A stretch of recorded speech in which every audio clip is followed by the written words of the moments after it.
There we go. There we go. Got the microphone working. Got the video working. We're streaming live. We're on YouTube. We're on Rockfin. Hello, bigots. Hello, all my bigots out there.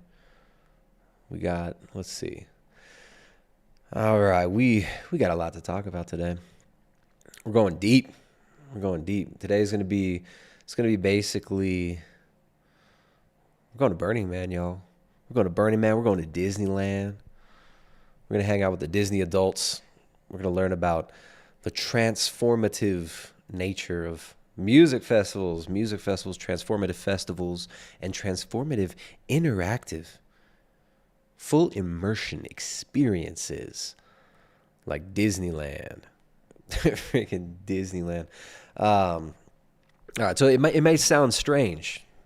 What do Disney adults have to do with Burning Man and transformative cults? What does Disney adulthood have to do with music festivals and naked hippies humping each other in a big mud pile? What the heck do these things have to do with each other? Well, you will see, my friends. You shall see. We have, there we go. Kind of organizing my spaces here. We got the YouTube and the Rockfin going off right now. What's up, guys? What's up, guys? Johnny Stodmeyer over on Rockfin. Shout out to Johnny up in the chat on Rockfin. Thank you, Johnny. All right, looks like our internet connection is good today. We got a really solid internet connection. Everything's looking good here as far as the connection goes. We are good. All right, Disney uses apps, magic bands to track guests. All right, so Disneyland, I mean, we've talked about theme parks and amusement parks and the amusement park culture. All right, we've talked about infantilization. We've talked about the dumbing down of the populace and the social engineering methodologies that are used to keep us in this infantile state. We've been exploring this for a long time here on the channel, which, by the way, in case you haven't noticed, I've lost my check mark on YouTube. For the bigots who are still watching on YouTube, for those of you who have been allowed by the algorithm to even find this channel, which it seems like only the people that I send the link to are even able to find the channel anymore through YouTube.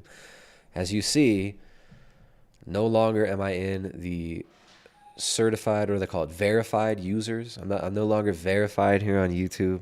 I've lost my check mark, but it's by my own doing. It's by my own doing. The channel name is no longer. We've reached a new era. We've reached the era of changing the dang channel name, and I'm actually really stoked on it. I've been thinking about doing this for a while.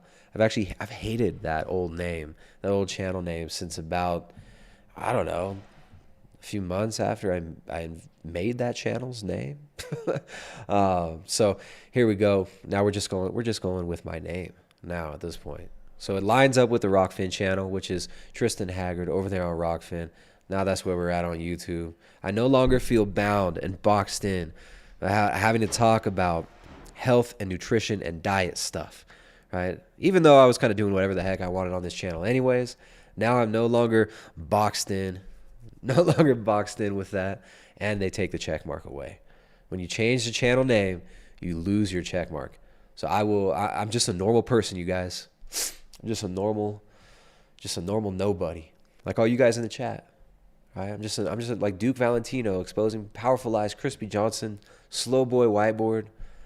I'm just a normal person.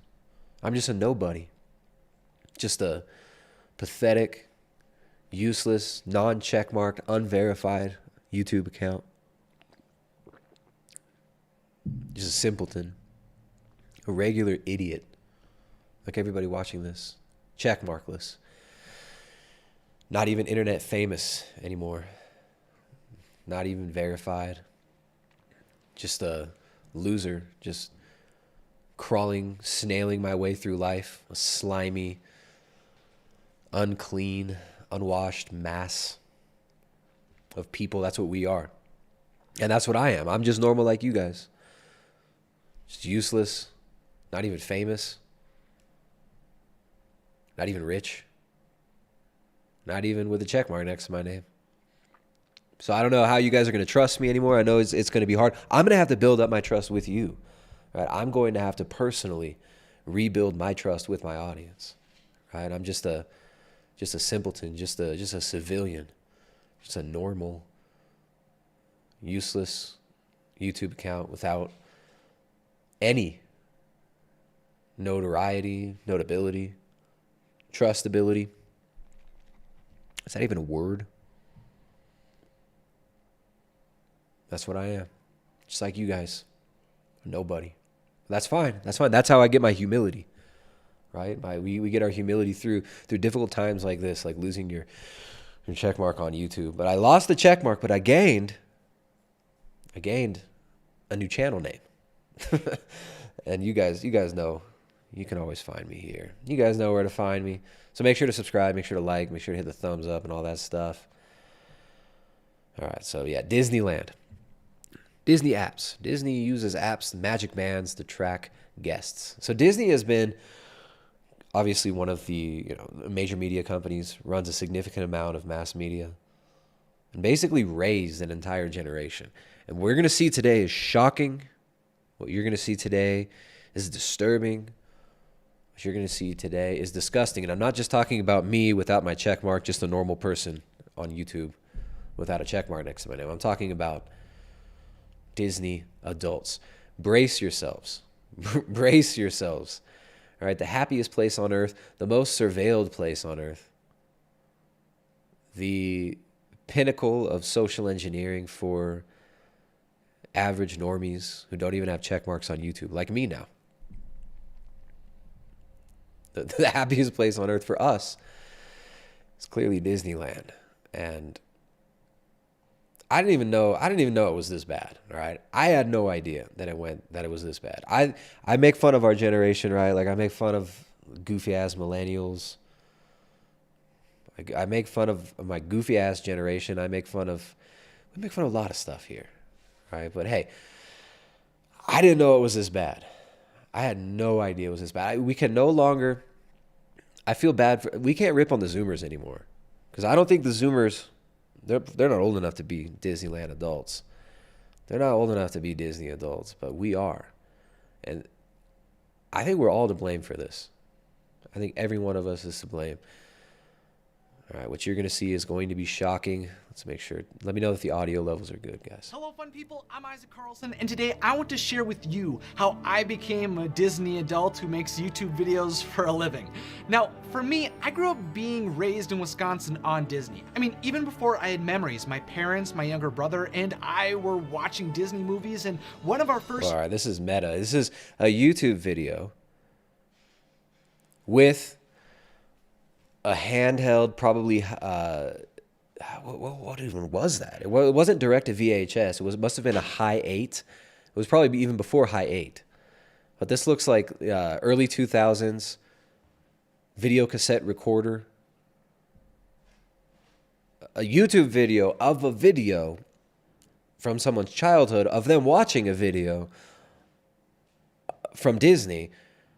This YouTube video that's watching the other YouTube video that's watching the childhood video of a child watching Disney will be critiquing Disney culture, Disney adults, from somebody who I could have been a Disney adult. This could have been me. I remember watching freaking videotapes on a TV much like that in my childhood. I was more into like stupid, goofy comedy movies and stuff than the Disney at that time, but I had a little sister. She was quite into the Disney. I had some parents that were into the Disney. This could have been us. This could have been all of us. This could have been every one of us.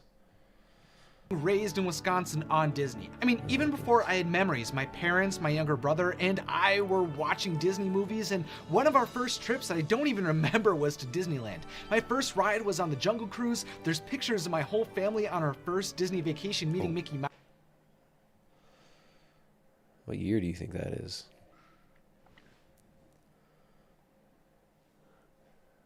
This is crazy. Look at like the haircuts and everything. It brings back it brings back memories of like all our childhood photos, the color scheme and everything. It's crazy. And I even got to meet Ariel. Look what you did to your child. It was a big trip, and my parents were the ones to thank for. Look at this. He gets to meet Ariel. That's kind of gross in and of itself. I mean, I know this is tame compared to what's going on now. I mean, now in the average public school or public library, you would have a little boy in the lap of a person with kind of the same type hair, same level of makeup, penciled on eyebrows, but something else in between the legs, some different junk in the trunk. All right, so this is tame, but it is a taste of what's to come, isn't it? It was a big trip, and my parents were the ones to thank for getting this whole crazy journey started. When I was little, I also adored Buzz Lightyear. The legendary story for me goes that the reason I was potty trained was specifically so that I could get Buzz Lightyear underwear. I was always dressed to the nines in Disney clothes as well, and I distinctly remember Mulan being the popular soundtrack that was in the background of childhood activities, especially at my grandparents' house. My grandma has a big affinity for Donny Osmond. And even the first movie I remember seeing in theaters was Lilo and Stitch when I was 4. Looking back, the age of 4 was this kid must be younger than us. When was it? I don't even remember watching this movie. When this movie came out, I felt like I was too old for Disney movies. So he's got to be in his like mid-20s. Yeah. Like 27 probably. All right, so we got a grown man, right? 27. He's a legal adult. 27 legal adult. Whether that's how we should measure adulthood, that's not up to us to decide. That's up to the philanthropists and the governments. But it's a year for me, actually. I don't even know whether I've not seen this video, you guys. We're discovering this together. Buckle up, because it feels like it's about to get cringy. That year, my family also went to Disney World for the first time, and there's footage of my brother and I finding out that we were going to be going. There's recordings of us on Main Street for the first time, flying on the magic carpets, soaring on Splash Mountain, cruising on the Tomorrowland Speedway, and relaxing in It's a Small World. Honestly, it's insane that I can even see these memories decades later. But in addition... Oh, there it is, 2002. All right, so that's 2002. So I would have been 15 when this is going on. To the animated classics, I also loved Spider-Man, in particular the Sam Raimi movies, which was okay, dude, is that even Disney? I also liked Spider-Man. I also loved playing video games. This is why I am such an interesting person. When I was a child, I liked to consume this type of movie. I was into consuming this type of cartoon character cereal. All right, let's... When I turned 4, I jump got forward. I was a big fan of the Spotty guy, who I would later learn was actually named Darth Maul. I don't remember when I saw the first 2 episodes of the Star Wars prequels, but I definitely remember sitting down with my dad and watching the original trilogy on VHS back to back. And I remember going to the movie theater to see Revenge of the Sith with my dad, and to learn more about the behind the scenes and how movies like The Incredibles were made, or how Animal Kingdom's The Tree of Life was constructed. This guy's like too excited. I'm trying to figure out, this guy is alone in a room, much like me. I'm alone here. I have my wife with me. She doesn't even have a check mark either. I don't even know if she looks at me different since I don't have a check mark now on YouTube. I'm trying to figure out what's going on with our relationship right now, but that's beside the point. This dude, I'm assuming he's alone in a room, and he's hyped. This guy's like, and I watched the Star Wars, and then I went home and we watched the other Star Wars movies. This is, look, there's nothing wrong with enjoying yourself some consuming a little bit of modern art, such as Star Wars Episode 1, The Phantom Menace. Nothing wrong with enjoying yourself some Disney memorabilia, maybe a Disney backpack, perhaps some Disney ears when you go to Disneyland one time as a kid. But 20 years later, right? It's 2022. The video we were looking at earlier, that was 2002. 20 years later, if you're getting this excited over Disney, right? Like your culture has failed you. Your culture has failed you. I don't even blame the parents. I don't even blame your Gen Xer parents or like borderline boomer parents. Now, what would his parents be? I guess they'd be kind of in between Gen X and boomers. Right? The baby boomer cutoff. The boomer cutoff is like I think my dad is the last, or my mom, I think, is the last year for boomers. I think the boomers ended like 1964. I don't even blame your parents. I don't even blame your parents, but come on, dude. You should not be getting so excited. You shouldn't be this excited at 20-something years old talking about Disney nostalgia. Oh man, I had that same exact computer. That was the computer I had when I went to college. That's funny.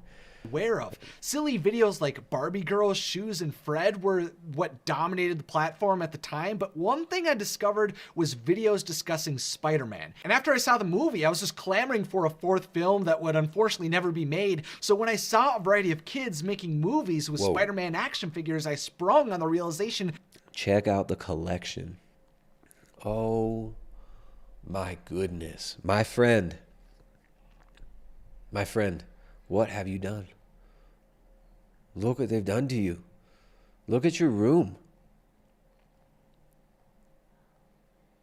Dude, your whole wall is freaking Disney plush toys. This is... that I could make my own films. I took shoe boxes and decorated them as sets, grabbed my parents' VHS camcorder, and just started making my own movies all about Spider-Man. After the summer where I discovered video making, when I went into 4th grade, my stress levels, unfortunately, really were raised to a new level as it became increasingly clear that I was somewhat of a perfectionist when it came to my classes. I just didn't want to fail and didn't want to mess up, which led to me constantly stressing about book reports, assignments, and tests that I had more than enough time to prepare for. What's the point of him? How did he transition to that? Why is this is like, dude, this guy, this is, what dose of Adderall do you need to be at this level all the time and to be jumping from subject to subject like this? How did you get to, what does this have to do with you and your attitude towards your reports in school? What?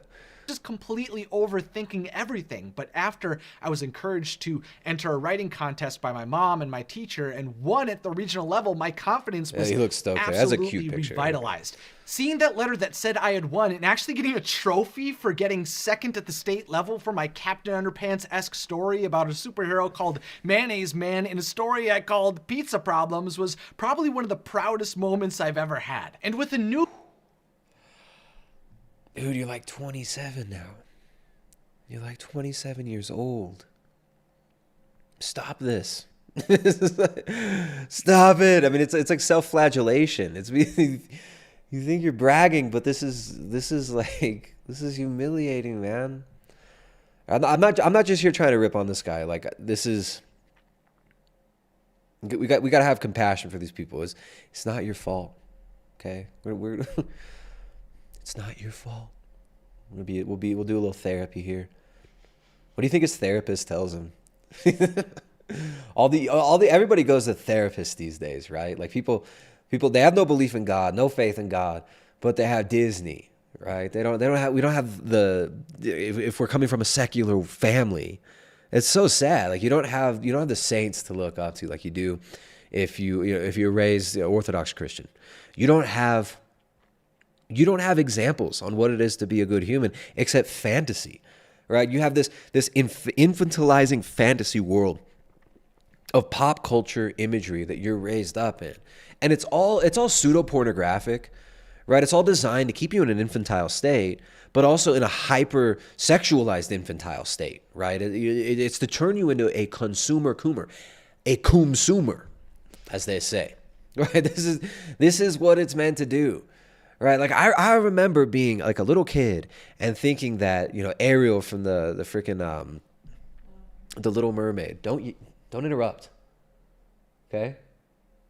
She has no respect for me now that I have no check mark. She just interrupts and tells me the words that I'm trying to think of. It's ridiculous.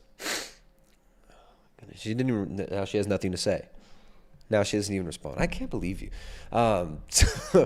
So I remember being like attracted to like Ariel and then Belle, right? She's not even saying anything now. She's not even jealous.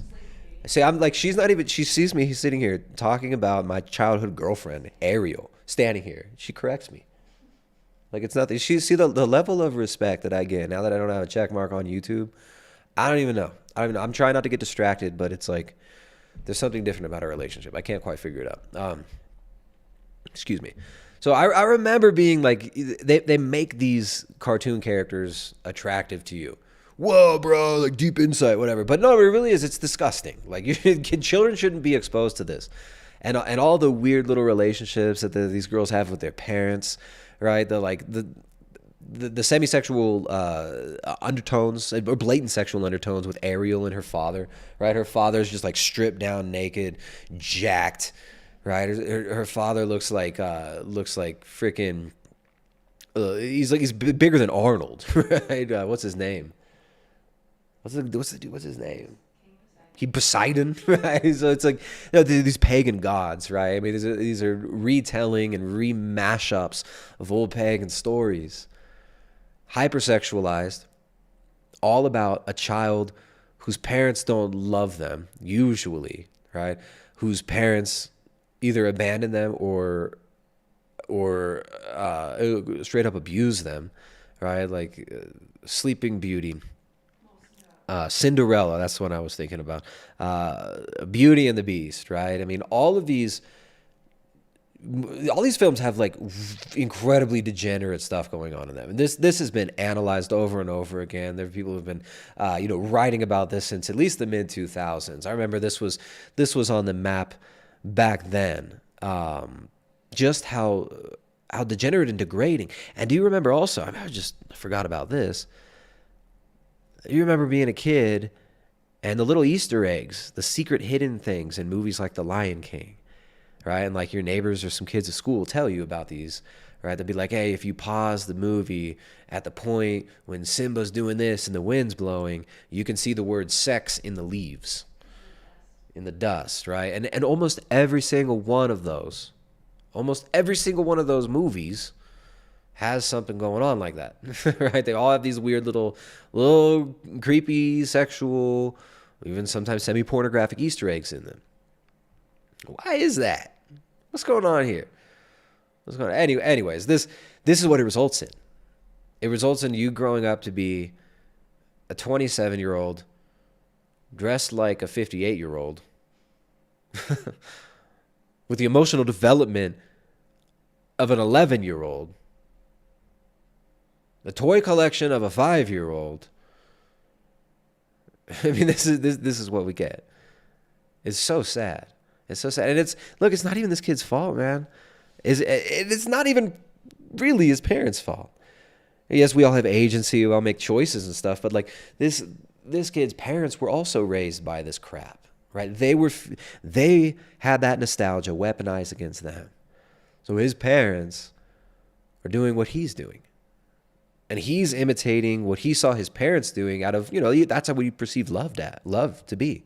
Love is when my parents bring me to Disneyland and let me eat funnel cake until my insulin levels are insanely high, and then my blood sugar drops and I start crying and screaming until I get another funnel cake, and then purchasing various consumer goods from Disneyland to bring home with us as tokens and memories that we can play with in between this time and then the time of our next Disney adventure, which will be exactly like the last time, except you'll be a little bit older. So it's this constant chasing of the nostalgia, the constant chasing of this feeling, the constant chasing of connection, right? We all want connection. We all want meaning in our lives. And if we don't have real meaning, this is what the vacuum gets filled with. It gets filled with false religion, right? It gets filled with inverted false saints to look up to, right? Demonic saints to look up to. Right, it's a complete inversion. Found confidence and my interest in making videos growing, I was eventually given a flip video camera for Christmas from my parents, which allowed me to slowly start to discover video editing. Suddenly, I could add titles, transitions, voiceovers, and music. That allowed me to experiment much more as I created videos for classes, and the possibilities opened up even more when I took a stop-motion summer school class. I was making videos by myself with action figures and plushes, and I also was playing around with creating movies with my friends and family. In junior high, I would occasionally feel inspired to make different types of narratives and use special effects, which led me to start editing photos and graphics too. And I eventually got to an age where my parents let me make a YouTube channel so that I could start uploading my videos. And eventually, after my brother Adam came up with the idea of naming a channel Watso Videos, a name that wasn't restricted to any specific type of topic since it was completely made up, that's where my love for Disney and video making was able to finally begin to come together in a big way. As I was transitioning into high school, one day I just felt the desire to research a character who just came up in passing in Star Wars Attack of the Clones named Master Sifo-Dyas. And when I learned all that I could about him, I figured someone else might be interested as well, so I made a video and put it up on Watso Videos. As even more professional my content, what got in the way was some discouragement from former friends I had and just a lack of prioritization. When I first started making videos, the concept of a YouTuber didn't really exist. No one was getting rich recording videos in their home and posting them online when I first picked up a camera. So I was pretty alone in my town when it came to people making videos, which meant that I kind of felt insecure about making them, especially when it was about movies that were considered pretty nerdy at the time. Now with the Marvel Cinematic Universe, the revival of live-action Star Wars content in the Frozen saga, it probably seems wild to imagine a time when any of these franchises weren't wildly accepted, but Wait, you really think that you were... Man, he was so rebellious and counterculture, right? His friends just couldn't understand his interest in this obscure, really, really rebellious art world of Disney movies. What are you talking about, dude? What are you talking about? No, everybody. These have always been accepted. These are the movies that your parents grew up worshiping. These are the movies that we've all been inundated with, the memorabilia that have been shoved in our face, multi-billion-dollar industry. This is not some counterculture, alt media, dude. You're a normie, but you're infantilized. They grew up and they stopped caring about childish movies. They realized, hopefully some of them realized, that you don't need to be focusing on fantasy worlds, right? Now, obviously, you've made a little bit of a career, I guess, out of this super quirky counterculture interest of Star Wars and and Disney movies, and that's fine. But the way that you're framing it, you weren't this renegade, super alternative, freaking. The artistic person, right? This is the normie pipeline to being an infantilized adult. But hey, look, he's got a good amount of followers here. Look at that, 728,000 subscribers. He's got a check mark next to his name. My wife just looked at him really the way that she looked at that check mark, I don't even understand. So yeah, this is a grown man though. I felt ashamed in school for liking them and wanting to talk about them. I didn't feel like a very cool or masculine guy talking about Disney princesses at the age of 16. Plus, I was also focused on my science and math courses and competing in cross country and track. With a main focus on STEM in high school, I didn't really think I was ever going to take part in any artistic or business career. I felt like I was going to become... Look at that. He was so ahead of his time. He was so artsy and rebellious. He came up with the soy face back in like 2007, right? That's a 2007 soy face. Like, who's doing the soy face in 2007? This guy was. I'm a scientist or an engineer, but I was encouraged to keep going with YouTube because of two friends. While my family had always been supportive of my videos, hearing my friends Andrew and Eric tell me that no one could put me down if I was able to succeed on YouTube, I felt inspired.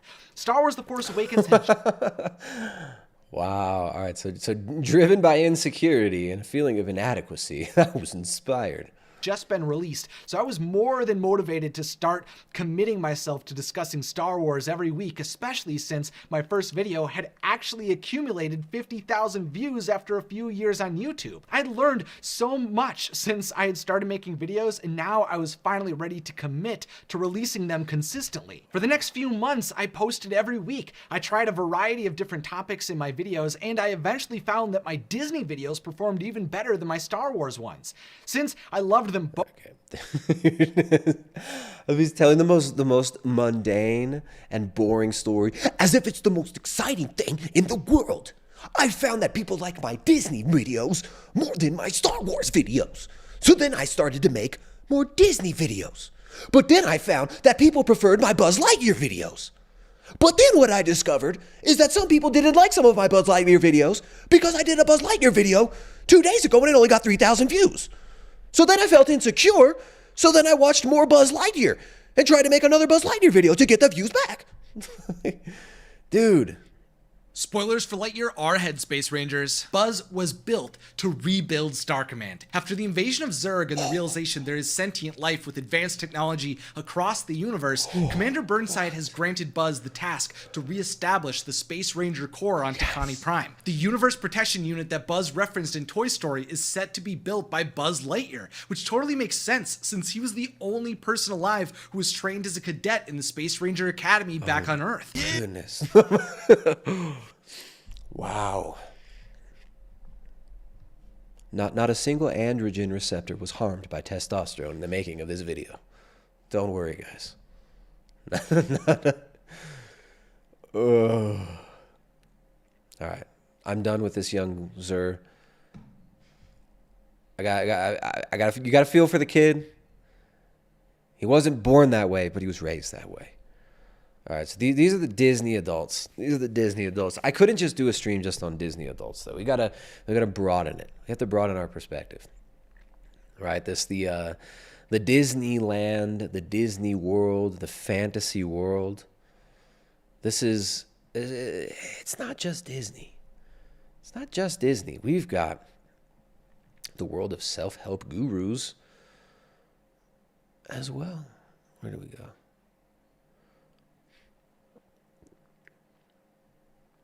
All right, so we're gonna transition. I'm sorry for that, you guys. There's a bunch more Disney adult stuff. Oh no, we're gonna have to do this. We have to watch this. Thank you. You guys can go continue on. These are 4 the Disneylanders. Oh no. What's up? We're back with the Disneylanders, and I got some crazy footage to show you guys today. On my recent trip to Disney World, I got to go on a lot of things before the crowds, before everyone from LA and California before everyone from LA and California whose style and way of life I totally just imitate. Of all the people that I talk just like and act just like and have a facial, whatever you call that, little glitter piercing just like, all the lamos from LA.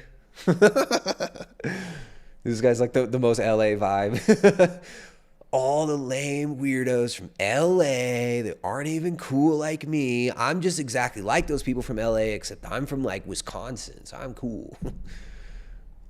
Took a flight to go to Disney World, and I got to see some really cool stuff. Now, one of these things that I got to see during my trip was, I don't know how, but every single Disney princess got inside Walt Disney World. Now, I'm not sure about the rules. I know in California, Disneyland, you're not allowed to dress up. These girls were able to dress up, and they were able to get through the gates somehow. Now, one of the ways that they might have been able to do this is if they had someone that was on the inside that brought their costume to it. Let's check it out. So what does he just walk around Disney World and like film oddities? What is this?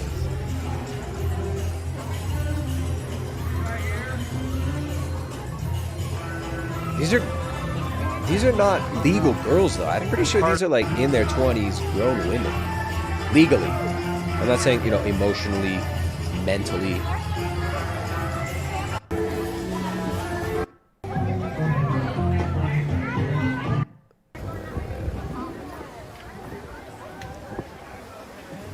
One's masked up. You've heard of walking around here. Thank you. You guys can go continue on. Thank you. All right. You guys are gonna have to go. I'm sorry, little Little brainwashed Disney princesses, you guys are gonna have to go. All right, well, we can watch a clip of this one too. This looks like this is gonna make us feel a little bit better.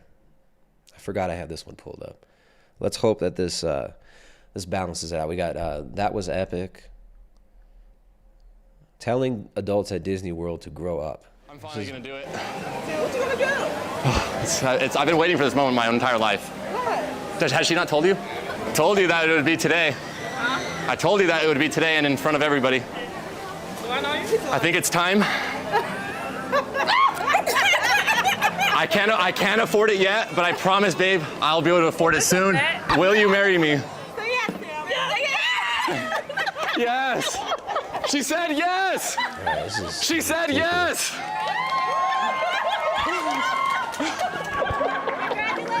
Thank you. Thanks, everybody. What's up, guys? Welcome back to That Was Epic. Today we're at Disney World. And That was we're gonna not see epic. what people That think was of your not comments. funny at all. You should not have included that in your edit, dude. That was weird.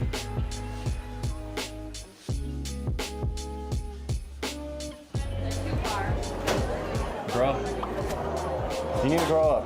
You're not a kid anymore.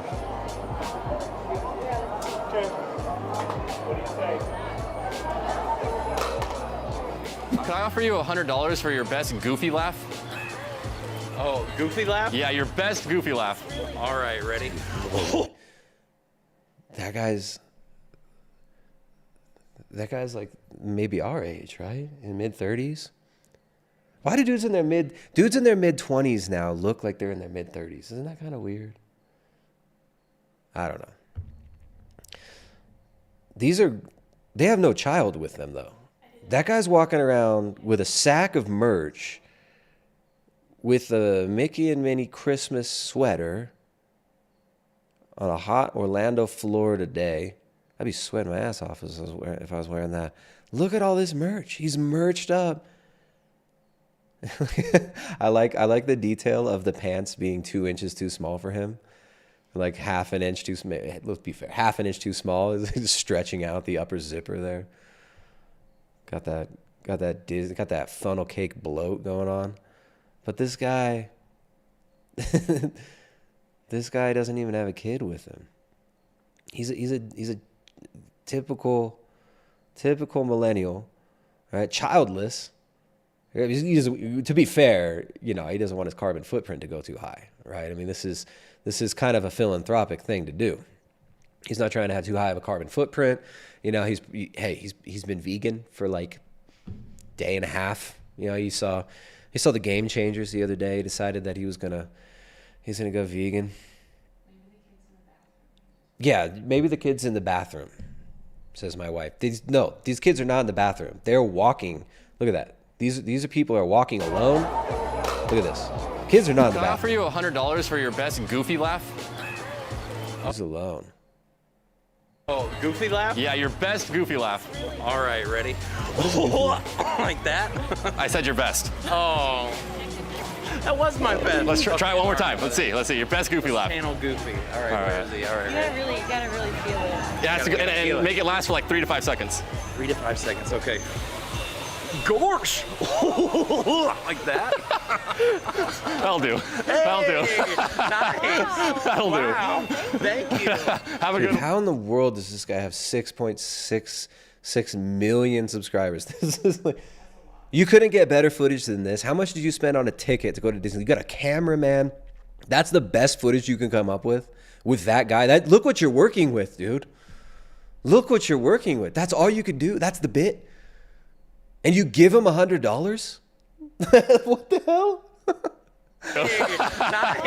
That'll Wow. Thank This guy that just gave him $100 is laughing more than anybody in the audience. Have a good one. Help! You just gave that guy $100 to do nothing, and that's your footage. You put that in your video. Can somebody get me out of this? Help! Can somebody get me out? Is it? He's in the thing it's a thing that's there for people to get in like that, and he doesn't even. That's the bit. He just put myself in it. Help! Can someone help? Anybody have butter? Yes, please. Yeah, I'm stuck. I have too big of a brain. Wasn't very smart about getting in it though. Are you? Can you pull me? Can you pull my back a little bit? Yeah.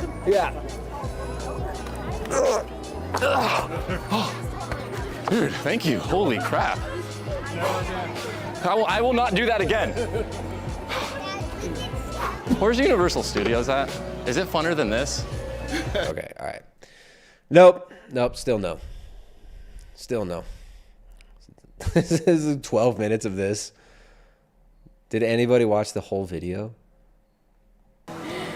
Yeah, I guess it's just not the day for it. Yeah. Not in the Mickey spirit. No, it's very busy today, Yeah. surprisingly.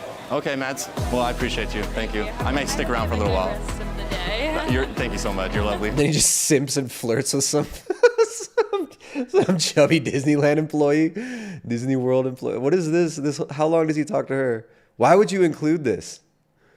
It'll be worth it though, huh? Yeah. It will be. Much better. Is it better? Do you like it better personally? It depends on the day. I mean, you're a Harry Potter fan, I'm assuming. Yeah. Yeah, seriously. Like, I used to work at Universal, so oh, like, you transferred to here. So this is, okay, well.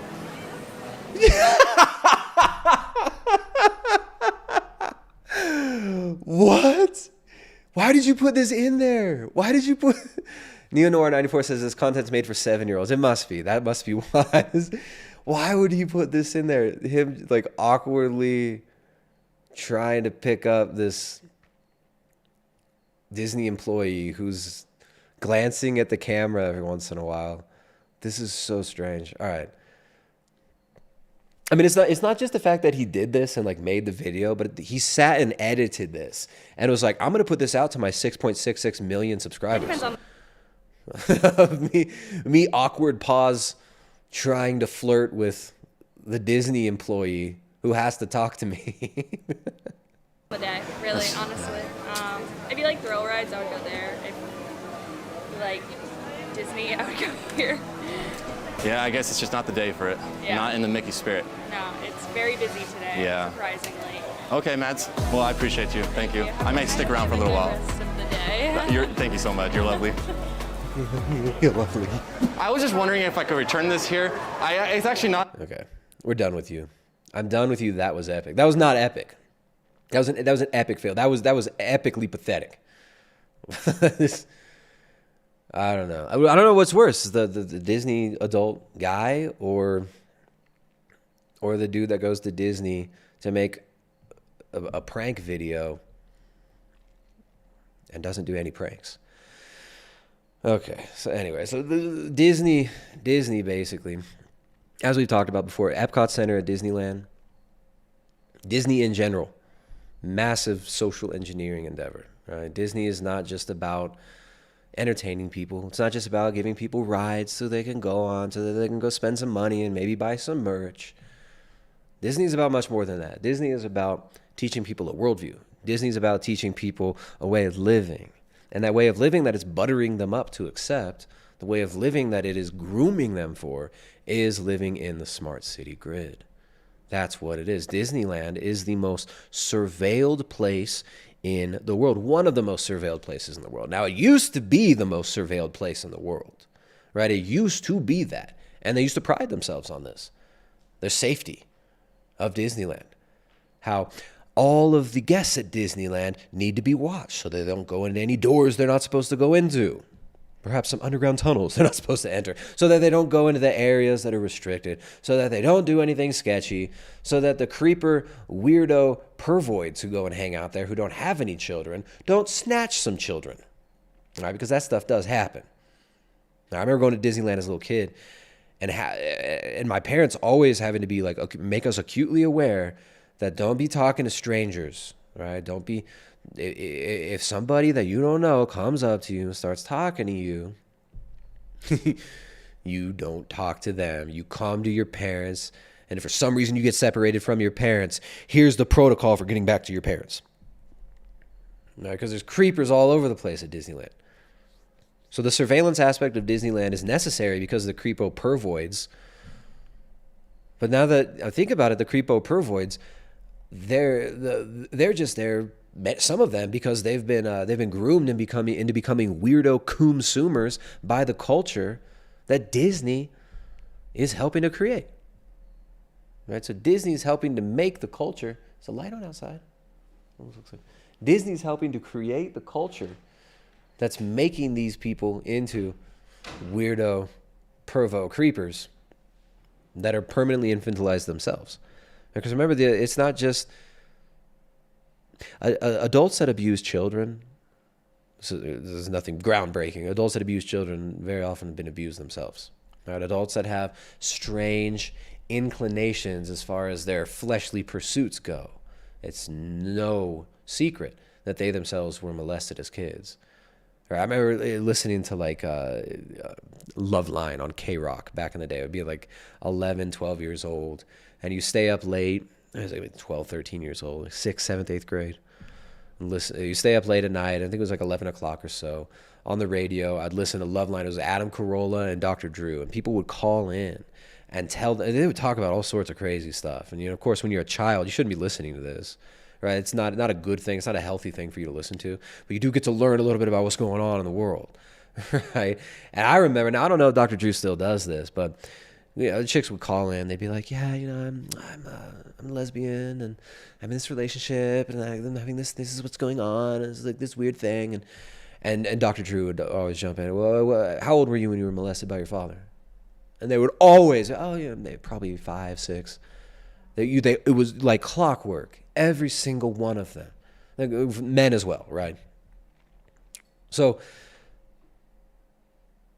and that's not just, you know, people with those type of inclinations. It's people with other inclinations, right?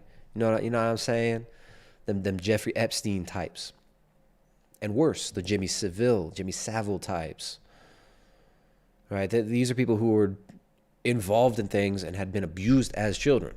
They go on to become the abusers. It's a sad reality. It's a sad reality. If the cycle doesn't get broken, the cycle just continues. And that cycle of abuse is horrific. It's terrible. So anyways, it's kind of crazy. You know, Disney really does help to make this situation. Disney is a grooming operation in many ways. And what are the Disney characters when they're abused? What do? They go and they make a deal with some sort of a witch or a sorcerer to get power. And that's usually some sort of a love spell so that they can have power over somebody.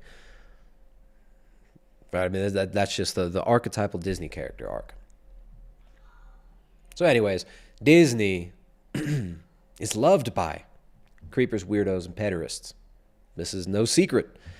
This is no secret. But also it's no secret that Disney has a close relationship with intelligence agencies, with the military-industrial complex. You remember in World War II, all the infamous Disney propaganda. Some of it would be blatantly, you know, racist against Japanese characters, right? What was it, like was it the Donald Duck as Hitler cartoon? I know we watched these all in this propaganda course I had in the university, but Disney was crucial for the war effort. They made cartoons telling people to accept the income tax so that they could be harvested for their tax money so that they could send it into the war effort. They had tons of what's it called? The Disney propaganda was very much tied in with the war effort. Disney was a part of the war machine, especially during World War II. Walt Disney was a very patriotic guy, right? Very patriotic guy. Did have some strange relationships with, other certain entities.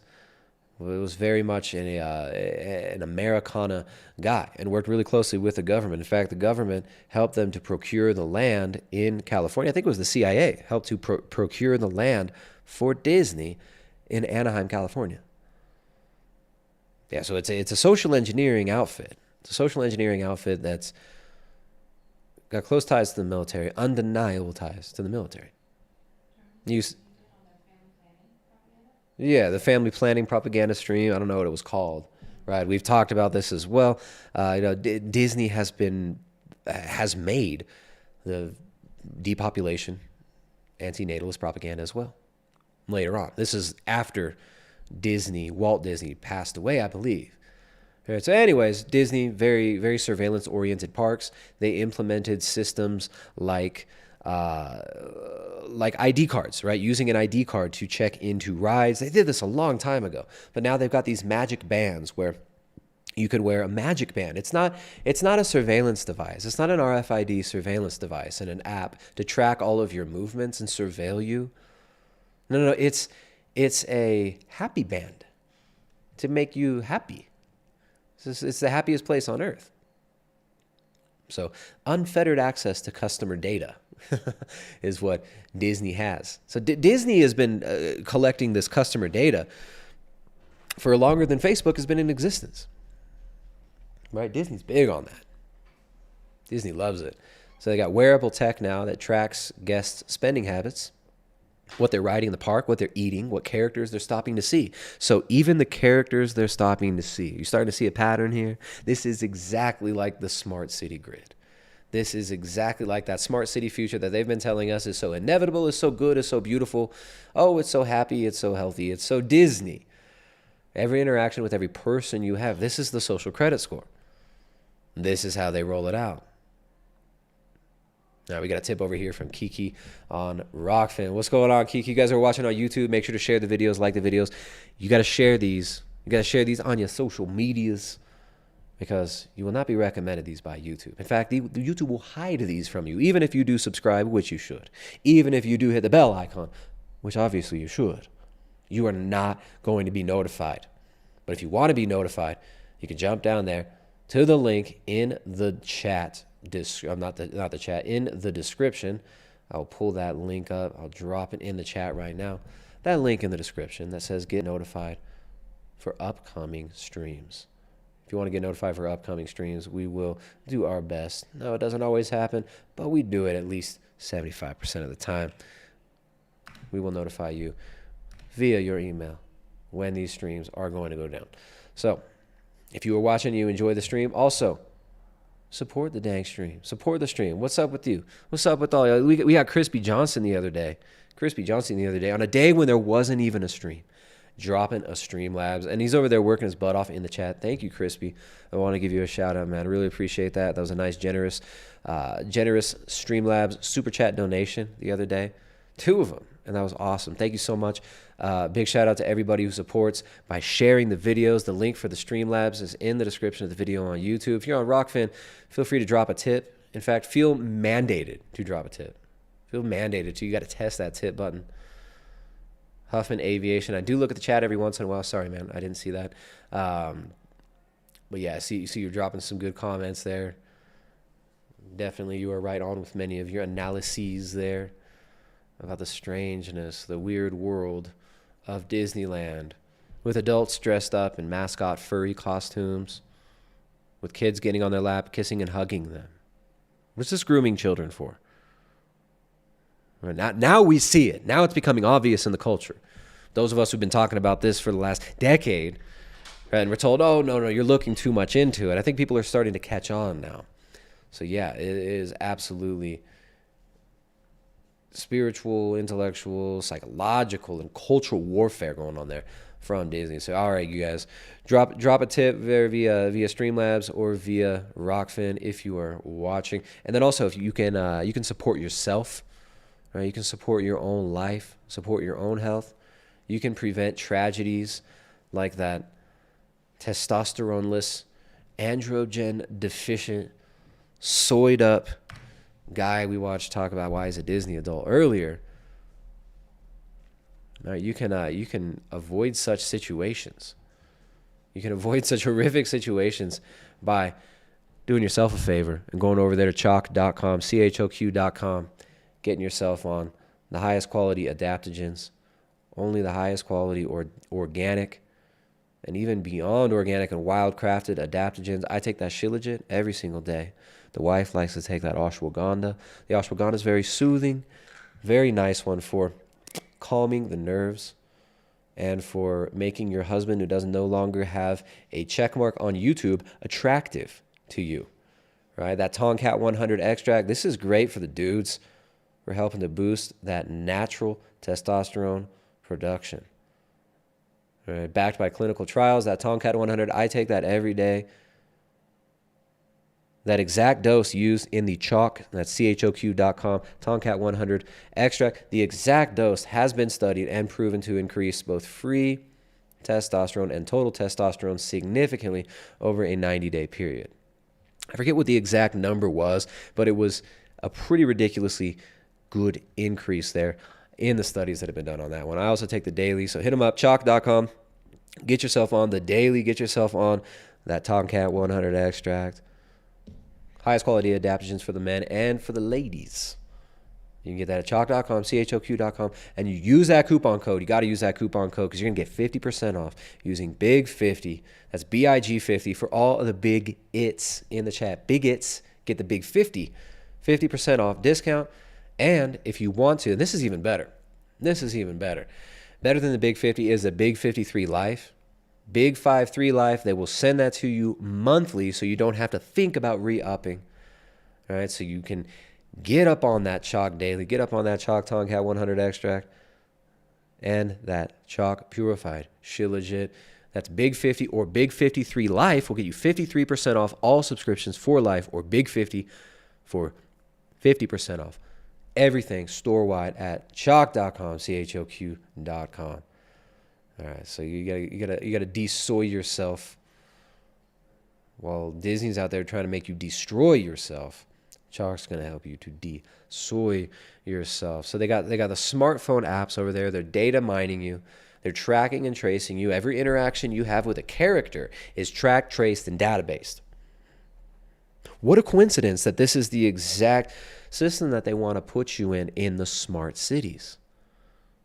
Smart cities, from Disney's experimental prototype city of tomorrow to today's reality. A little mask off moment here at Siemens.com. This article was published in paid partnership with Siemens. Siemens is only paying for my time, not for my opinions. Here they're talking about how the smart city grid of the future is all based on Disney's Epcot Center. 1966, Disney unveiled the experimental prototype city of tomorrow, designed to showcase how technology could be used to improve every part of city life, from transportation to work to home life. While it became an entertaining part of Disney World, Epcot never quite delivered in Walt Disney's dream. But now smart cities, right? This is the dream. The Internet of Things, 5G, edge computing, artificial intelligence, machine learning, connected cars. Ooh, connected. That means automated. That means you don't get to drive it. That means your social credit score has to be at a certain level or you can't even get in it. That means it's not going to take you where you tell it to go. It's going to take you where it tells you to go. That means you don't get to get in a car and drive where you want to go. It means you get into a vehicle as a service that will provide you the service of bringing you from destination A to predetermined destination B if it is approved. Yeah. The International Data Corporation said that global spending on smart cities will be nearly $124 billion in 2020. This article, I think, was 2019. No, this was 2020. Increased by 18.9% over 2019. So the smart city of the future is based on Disney. Disney is rolling this out, this immersive, transformative experience of Disney World, of Disneyland. It's not something that's unique, though. No, it's not something that's unique. You've got another version of the same dang thing over here with the transformative festivals. These transformation festivals promoted by, it's all over mainstream media, but in a lot of the alternative spiritual world, spiritual not religious world, you're going to see stuff like this being promoted like crazy. Guys like Aubrey Marcus over here. Aubrey Marcus, the marketer of the Fleshlight. Right? His dad was an oil tycoon. Mommy designed pocket poonies for Coomers. His mommy designed plastic pocket poonies called the Fleshlights. And Joe Rogan helped him to market these to porn addicts. How nice of them, right? So yeah, Arcadia is his new transformative festival. So it's, this is similar to Burning Man, right? These are the Burning Man types. You can see him in this picture here, completely zonked out of his mind on Molly and who knows what other various drugs, looking completely distant and lost, which is exactly what happens to us when we get wrapped up in this type of stuff. Arcadia is my dream for what a festival could be. A festival that encapsulates this. You got to do it in the fake inspirational voice, though, right? Arcadia is my dream for what a festival could be. A festival that encapsulates the spirit and liberation of a more beautiful world. New speakers and allies are gathering daily to contribute, and while the musical lineup is set, there's a lot of magic still to be woven into the talks and experiences. To fully honor the vision, we have taken a stand and made this event completely donation-based, with a minimum of donation of $1,750. Donation. This is something that you see these hippies do all the time, right? Like, hey guys, we've got like a big bash of mushroom tea here, and we're gonna be serving this for a donation of $10 per person. You can leave the donation anonymously, or you can just give it to us in person before you take your dose. Love and light. Completely donation based. All right, so Aubrey Marcus making his own transformative. Together, the best musical lineup. Do you love me? Do you need me?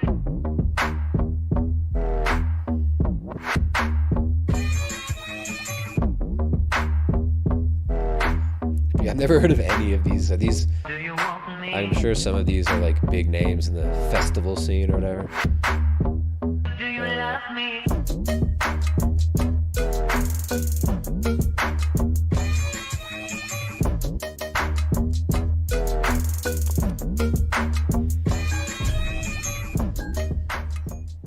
We're bringing together the best. Okay, so you see a lot of stuff like this, places like Jackson Hole,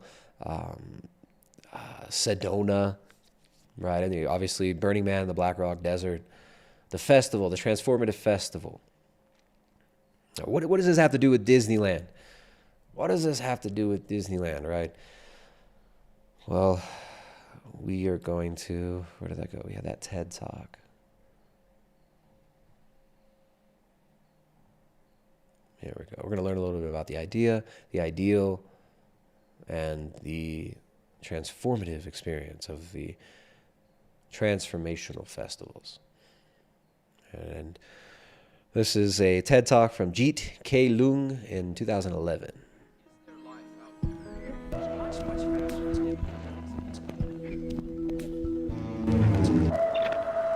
Very special environment has largely over 15 years. So I'm here to speak about this remarkable cultural phenomenon that's been brewing and evolving for over 15 years now, and has largely been almost completely overlooked in mainstream media and awareness. And there's some grace to this fact, now. But it's a global phenomenon, it's international, and at the same time, the west coast of North America, with the very special environment we have here, both culturally and now. The very special environment we have in the West Coast. What is it about the West Coast? You got Disneyland. you've got the Presidio, which all sorts of sketchy stuff went down at the Presidio with what's his name? Michael Aquino.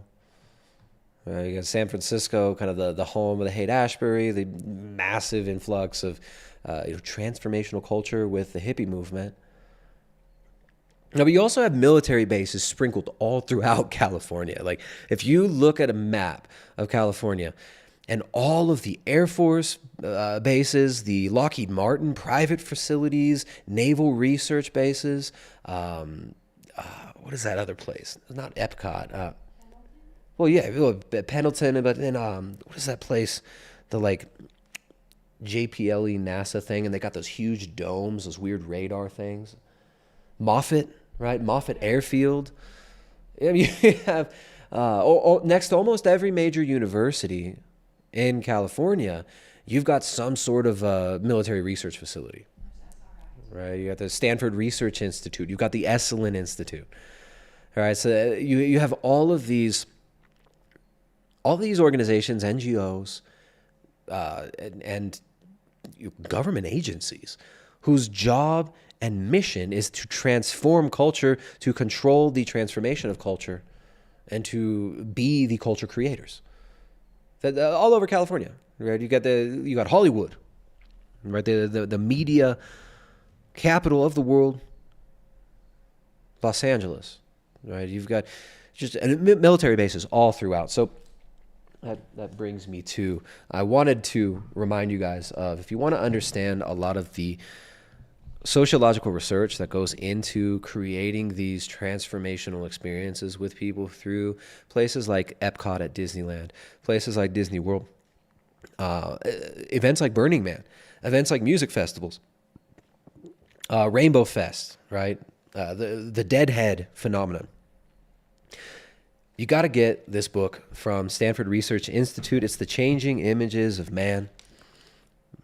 Joseph Campbell was involved in the making of this. It's a pseudoscientific study, a piece of scientific research from the Center for Study for Social Policy at Stanford Research Institute International.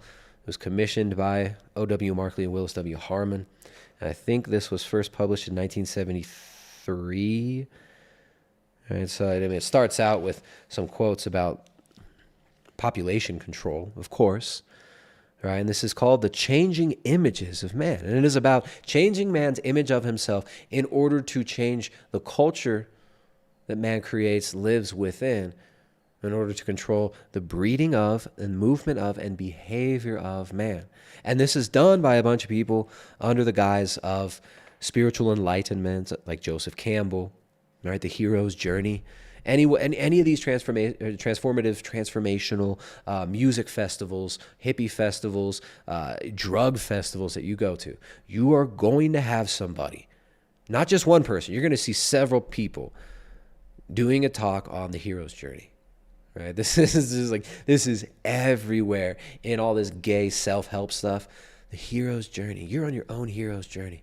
You have to be the star of your own hero's journey. You are the hero. Be the hero in your life. Everything is it's just archetype, and all these different religions, they're all just pointing to the same hero's journey. And you're just like Jesus, bro. You're just like Jesus. And you're just going to go on your hero's journey. That's Joseph Campbell. Joseph Campbell was involved in this SRI, Stanford Research Institute's major study. Remember, Stanford was also heavily involved in the MKUltra experiments and various mind control, human manipulation, and population reduction endeavors, and human experimentation as well. So it starts out with a quote from Hugh Thant. Now, Hugh Thant, let me just make sure we get this right, because Hugh Thant, I believe, was the head of the UN in Burmese Dipper. The third Secretary General of the United Nations from 1961 to 1971. So he's the Tedros of his day, right? This guy. This cockeyed weirdo. Who knows how that guy got that position? But Hugh Thant, as you can see from this lovely quote at the beginning of SRI, again, Stanford Research Institute, involved in the LSD experiments, involved in the spread of all sorts of these drugs, all these psychedelics. Now they use at these transformative festivals. Remember, these festivals are based around like the Woodstock model.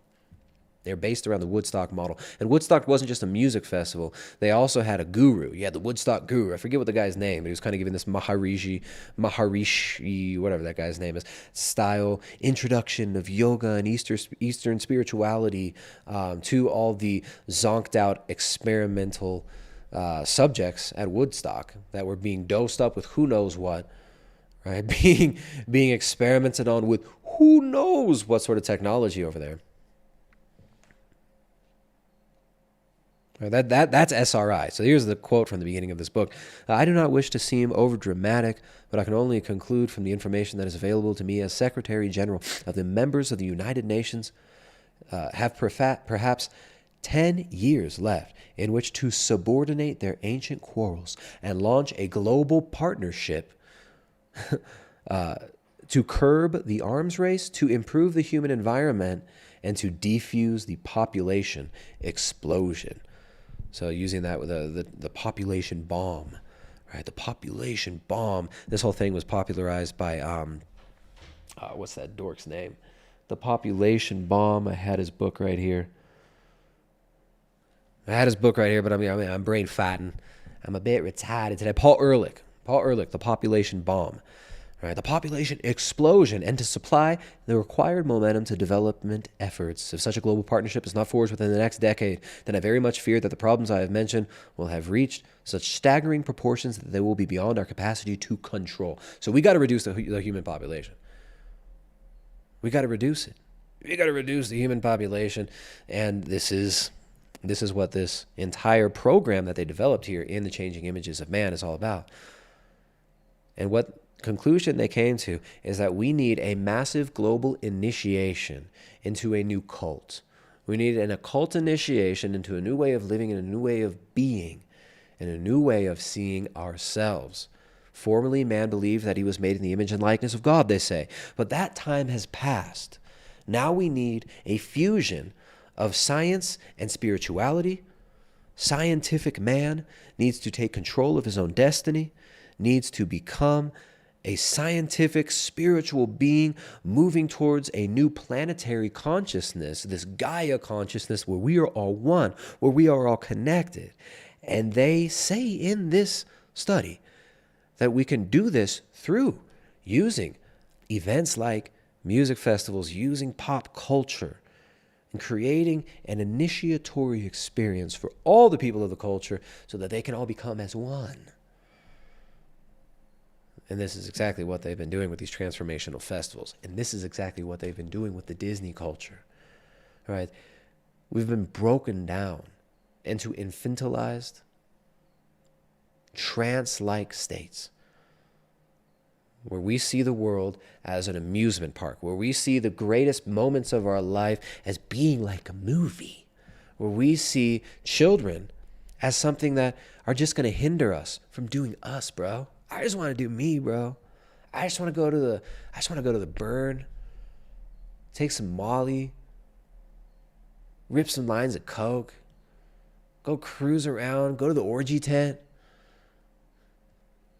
right? Find some wet holes to stick my appendages in the orgy tent, then get drunk and wild, and then go home, bro. I just want to do me. I don't want no kids. I don't want to have to provide for another person. I don't need a family. That's just going to hold me back, bro. That's just going to hold me back, bro. All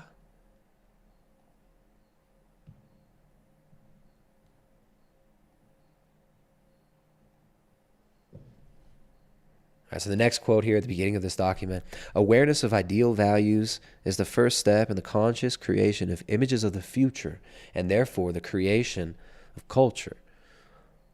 For a value is by definition that which guides towards a valued future. Any student of the rise and fall of cultures cannot fail to be impressed by the role of the historical succession of the image of the future. The rise and fall of images of the future precedes or accompanies the rise and fall of cultures. Again, let me repeat that. The rise and fall of images of the future precedes or accompanies the rise and fall of cultures. In the end, the future may well be decided by the image which carries the greatest spiritual power. It's a quote from Fred Pollack. And then they finish with a lovely quote from everybody's favorite eugenicist, a guy who helped to champion the word transhumanism. He didn't invent the term, but he helped to propel it into the consciousness of man. And that's Sir Julian Huxley.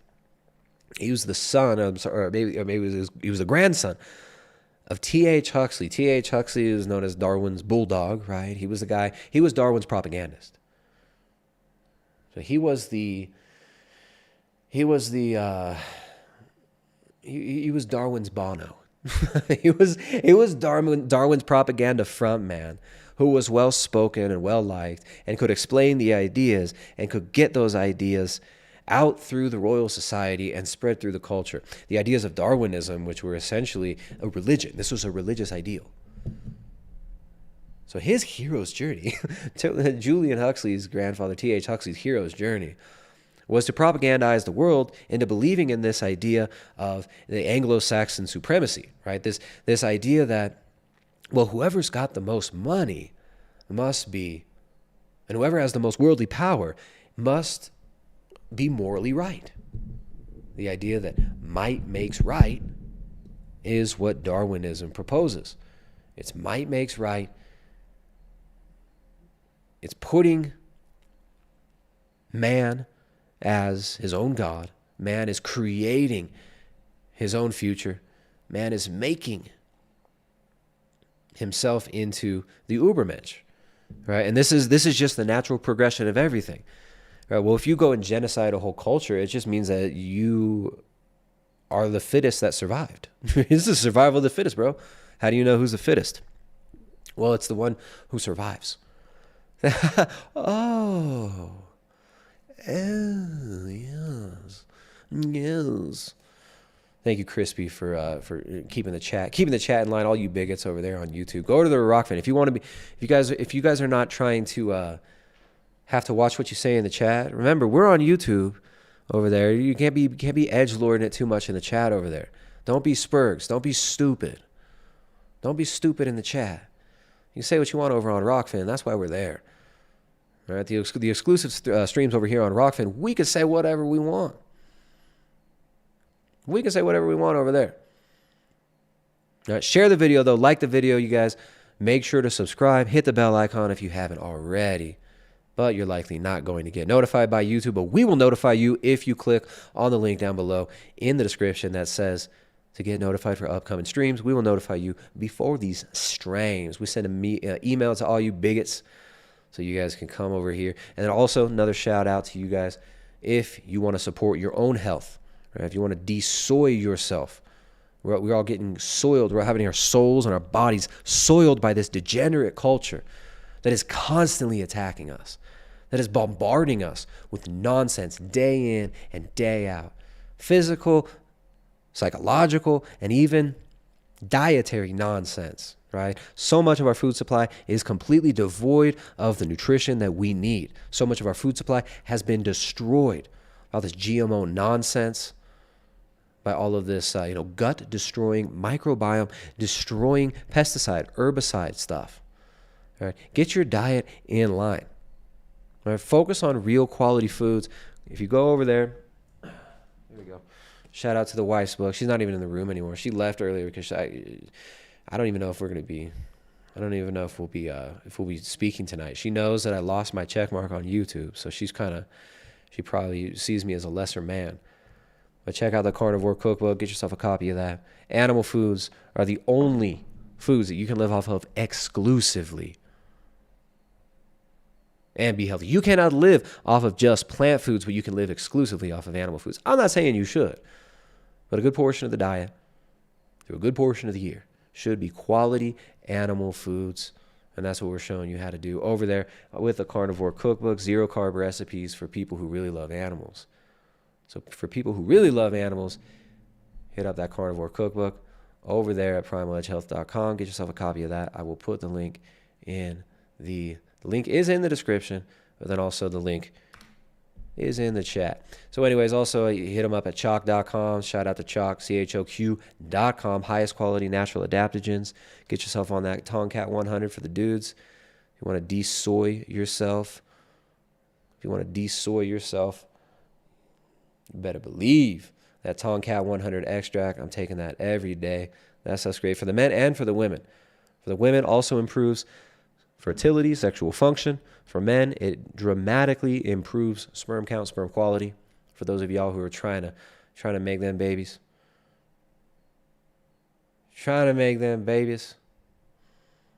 Hit them up. Choq.com, CHOQ.com, and use the coupon code BIG50 to get 50% off store-wide. 50% off store-wide at choq.com if you use that coupon code BIG50. So all you bigots, BIG50 for 50% off store-wide. All right, here we go. So we're going to learn a little bit more about the transformational festivals that Sir Julian Huxley over here talking about how we need a psychosocial evolution, that we are in a position to make a new major advance. Again, that's from The Changing Images of Man.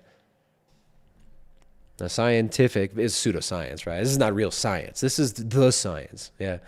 This is the science from, Jeffrey Epstein's friends. It's the science with a trademark.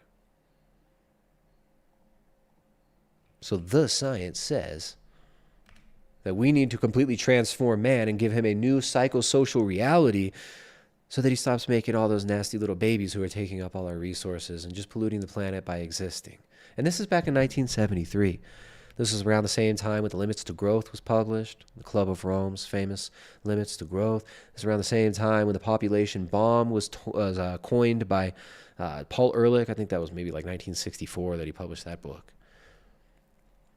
And the open push for depopulation, this Malthusian ethos where we need to depopulate the useless eaters, was happening.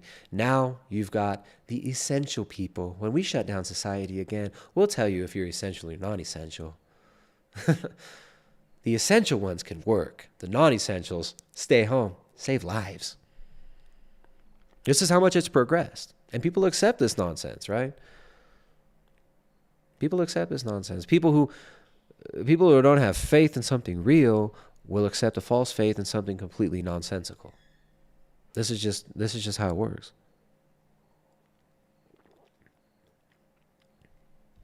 So the new religion is Marvel. The new religion is Disney. The new religion is drug culture. The new religion is hedonism.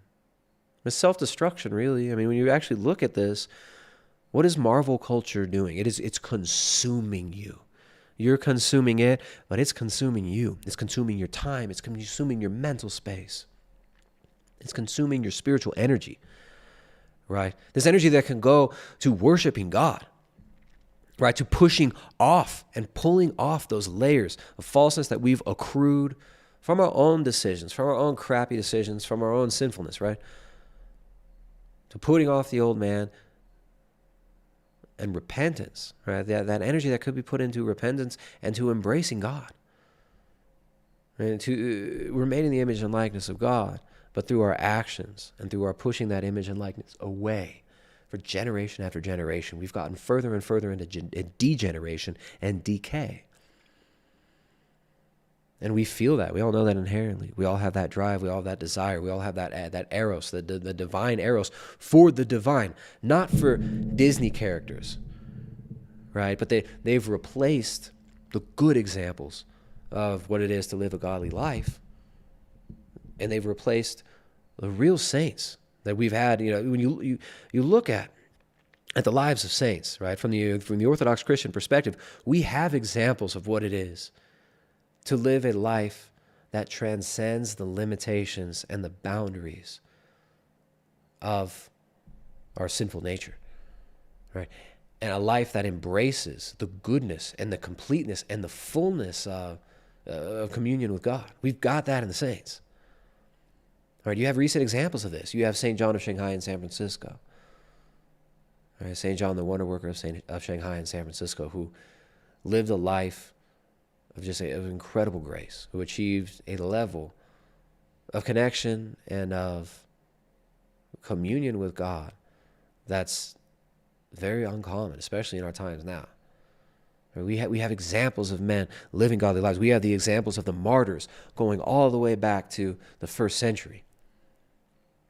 You have the example of real strength, of real repentance, of real sacrifice, of people who gave up everything for the truth. And we get raised in these secular homes, and the nonsense that people embrace instead of real repentance, instead of the examples that we have in the lives of saints, instead of embracing the liturgical life of worship, of sacrifice, right, and of communion with God, and of seeking God, and of seeking theosis, right, of seeking the divine communion with the divine energies of God, the uncreated energies of the uncreated God. Instead of that, people seek marvel. People seek pornography. People seek drugs. People seek alcohol and escape. We become consumers. We become coomer consumers. We become consumers of the culture.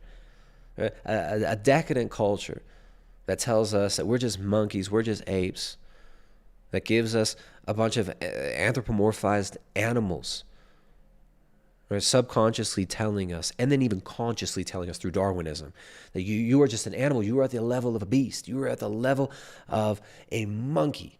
You're just a pink monkey.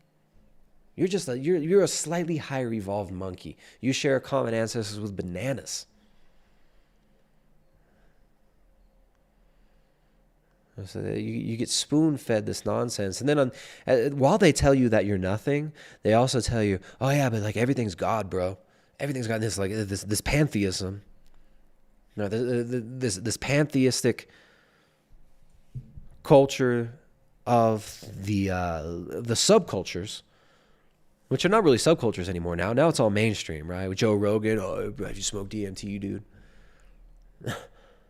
Now you have that. Now you have that. And then even for the evangelicals, you got somebody made a joke about their Hillsong United CD, right? You also have the transformational festivals for evangelicals, right? You have that for Protestants as well. You have your mega church in if you're not going to go to Disneyland, right? Your family's not going to go to Disneyland because that's not very Christian, right? We're evangelicals. We're going to go to the Harvest Crusade at Angel Stadium and listen to Coldplay sing love songs with the lover's name replaced with this kind of almost inverted version of Jesus. I mean, you have the transformational festivals for evangelicals too. Right? And what is the message? They're always it's always being more and more secularized. And the music's becoming more and more secular. And it's always this narcissistic imagery. It's always this narcissistic relationship of a transaction with God. Right? The message at the transformational festivals for evangelicals, the megachurch rock concert festivals, the message is kind of the same self-help message that people like Aubrey Marcus are teaching and that the Transformation Festival people are teaching. So anyways, we're going back to this video here. I've ranted enough. You guys get the point of my view on this. Let's hear this, guys. Is at the crest of its cutting edge. And Vancouver, BC, right here, is one of its main hubs. And it's not just in Vancouver, it's province-wide and goes well into Alberta. And I'm going to make the bold statement right here at TEDx that Vancouver is in fact the #2 center of this global phenomenon. Whoa, bro. San Francisco, #1. Vancouver, #2. It's friendly, it's friendly. What? And I'm here to tell you all about it. So, psst.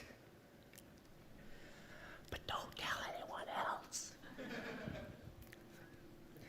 So, this new evolutionary culture, this new evolutionary culture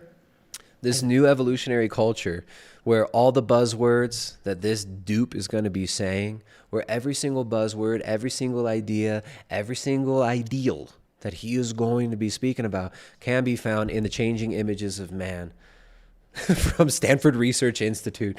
Basically this like MK Ultra blueprint for a transformation of culture, using dummies like this, using Esalen Institute, using psychedelic drugs.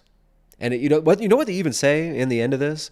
They say that the culture and the new religion that we need to implement is a scientific spirituality and an initiation culture that we should base on Freemasonry. That's what they suggest. They say, like, yeah, we should just basically have a giant Masonic initiation into this pantheism where we're all one, where everything's God. We're basically all the stuff that the festivals teach you and all the stuff that the self-help festival ayahuasca gurus teach you are the basis of the religion of the culture. But yeah, it's this new thing. It's evolutionary, bro. Everything you're saying, including this evolutionary culture, everything you're saying is right here published in 1973, I think it was. I gotta confirm, look in the beginning of this and confirm when it was published. But yeah, this is nothing new, dork. Never been branded. There are no agreed upon identifiers or labels. In fact, there are several distinct subcultures within it. So you might have already heard the term burners, or tribal, or tribies, or perhaps even psytrancers. There's a few more, but those are probably the main ones that fit within this term transformational. Okay, so this was published in 1982, right? It was published in 1982, but the study was commissioned in 1968.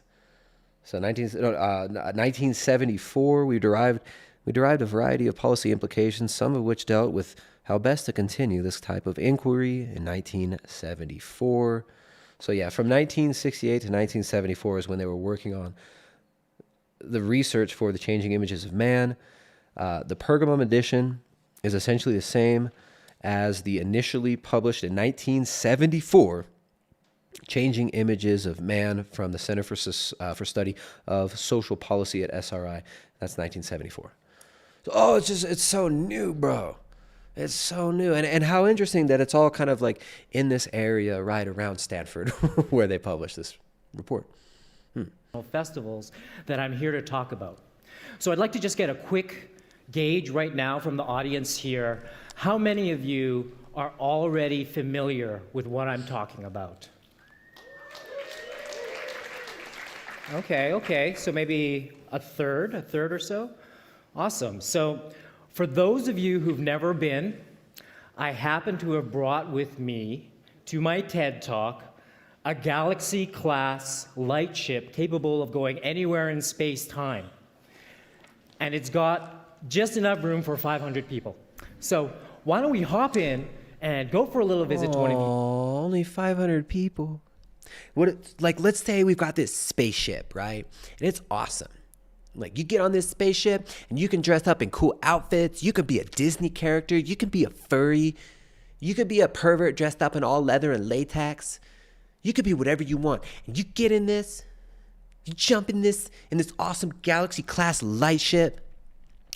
But there's only room for 500 million on this light ship. But there's almost 9 billion people who want to get on a light ship. Oh no. What are we going to do? Well, it doesn't really matter because we're all just one, bro. We're all just molecules. We're all just one part of this organism. So if 8.5 billion people's got to die so that 500 million people can jump on this super sick galaxy-class light ship, who cares, dude? It's all good. These festivals and see what it's all about. Oh, we're going to see what it's all about. See what it's all about, bro. I don't know how much more of this guy I can take. We might have to go back to some other examples. Come on, everybody. This guy's a terrible public speaker. Works better if we all do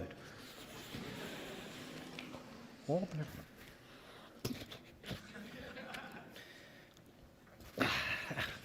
Well, here we are. And the first thing you'll notice is that we're outdoors in nature. And you can choose your own adventure for this one. It might be in the forest, or the desert, or a beach. And it's probably in the summer, so use your imagination. So the next thing you notice is that we're not alone out here. There are other humans gathered for the same purposes. And as we walk around and we see the clusters of humans camped here and there, it kind of feels like a village. But we don't have a lot of time, so let's not linger at home camp. Let's go in and see what's going on. So the first thing we notice at these festivals is that the central feature... Everybody's high and delusional and gross. The first thing you're going to notice at these festivals is you walk in, you get a strange feeling that everybody's out of their freaking mind. When people look at you in the eyes, you immediately want to look away because they're going to go like this. The first thing you'll notice at this festival is people keep trying to touch you. People are going to really be touchy-feely. Well, that's because they're on intense drugs that were developed as weapons to alter people's consciousness and make them delusional and hypersuggestible. are built around music stages and dance floors, and that the prevalent type of music is shitty. electronic dance music. And we'll talk a little bit. The prevalent music is electronic dance music, which is actually a psychological warfare weapon meant to fracture your mind. And when intaken with copious amounts of psychotomimetric drugs, because that's what the drugs we're going to feed you there were called before they were rebranded as psychedelics and entheogens. These are really drugs that mimic psychosis. And the feeling that you get on these drugs when you're listening to this music is what's called delusion. You might notice that the music is completely terrible. More later about why this particular type of music is important in this alchemy of ingredients. Alchemy of ingredients. But so this is, looks kind of... How is anybody watching this and think, oh man, I really want to go to that? Look at this big writhing mass of freaking mollied out mid-teens to late 20s losers. I really want to just jump into this big sweaty pit of horny demons. Like fun, doesn't it? Too bad we don't have time to stay. Well, maybe for 10 seconds or so. All right, well, let's go.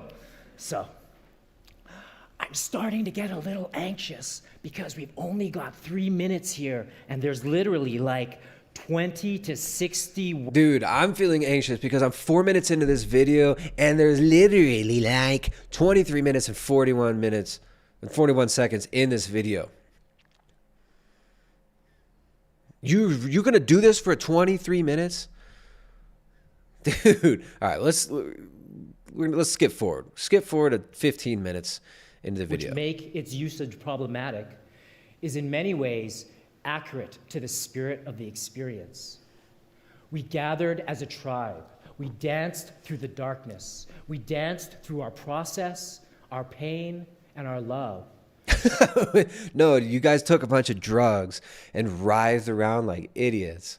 And you're not a tribe. You're bonded together from the trauma of destroying your souls together by copulating under the influence of tons of drugs in a big writhing demon worm pit, bro.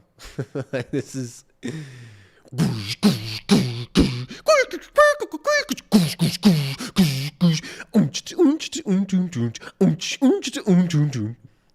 What is... Oh, it was just so cool. It was just so awesome. We all transformed our lives and our minds. We're all just like doing yoga. We're in this intense yogic state of oneness and of transcendence. We're doing like really fast boomer tai chi with the electronic dance music. It was freaking amazing. But you know, every single, I guarantee every single placard or every single slide that he pulls up, the tribal meme, right? That's right here in the changing images of man. This changing of the bonding of people and bonding them into mini spiritual cults. This is what these events are really about. This is what these events are about. Give up your soul.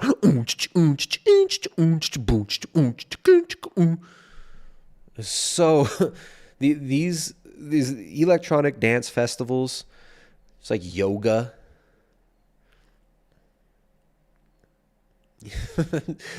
Yoga was introduced, right? J.D. Krishnamurti, yoga, what was that guy? Yoga Woodstock. The Woodstock guru. So there you had people doing... Pull yourself back up. The original Transformational Festival. Woodstock. And then keep breathing as fast as you can. Doing breath work, right? All the same stuff, all the same crap. It's going on now. And relax. That sheep sucks, by the way. I got sheep just like that. They're like freaking chicken levels of meat on them. Not very much fat either. Yeah, it's cute, but those sheep suck.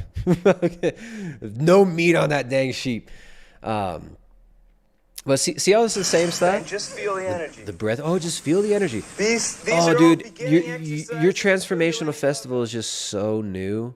It's so new and different. It's the same energy that drugs give you force a rush on with, right? It's the same channels, only drugs do it for you, and this way you can do it yourself. You can do it when you want to, and you don't have to score to be able to do it. All you got to score is some clean air. And we even did, I learned it in Los Angeles, and there was only a couple of months of clean air when I was learning it, so, you know, that's hard too these days. But while there's still some clean air left, it'd be groovy to experiment with it, like these guys the same who've been thing. experimenting. There's nothing new. There's nothing new under the sun, they say, right? You guys who are watching, make sure to hit the like, make sure to hit the thumbs up, share the video, hit the bell icon, do all that stuff, share it, like it.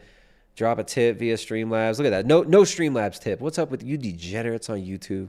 All you degenerates on YouTube. I see y'all. I see y'all. I'm watching you. I see you guys. You guys be dropping tips on these other channels. Dropping tips on these other channels. They ain't even dropping a tip for me. They ain't even dropping a tip for your bigot friend here. Where'd that link go? I did have a link. There it is. The Streamlabs link. I'll drop that in there. All you bigots. Drop a tip over there. And if you're on Rockfin, make sure to drop a tip. Test that tip button. Just breathe, dude. Just keep breathing, bro. You're going to feel high as a kite, man. Yourself, meditate on each breath. Make each breath a complete breath. And then the state, and if you do it right, you'll the be super flashing suggestible state that people momentarily. get into with these breathing exercises, with these drugs. That super suggestible state, guess what? Guess what? That is exactly what the people that are making these, these sociological studies like SRIs, changing images of man, that's exactly what they want you in. They want you in a hyper-suggestible state so that the surrounding culture can imprint upon you the behaviors that they want you to engage with. All right, these are states that actually induce trauma. The hyper-suggestibility from being high as a kite with all these people, putting yourself in a manic state through these breathing exercises, yogic breathing and all this. This puts you in a manic state of either oxygen deprivation or hyperoxygenation and CO2 reduction so that your consciousness is actually shifted and changes. Your consciousness changes. So you had the Woodstock guru at the opening of the Woodstock Festival, which was one of these transformational festivals, nothing new. And this was all put on by social engineers. Here you go. What's happening in America? The And Woodstock I said, guru. America is helping everybody in the material field. But the time has come for America to help the whole world with spirituality also.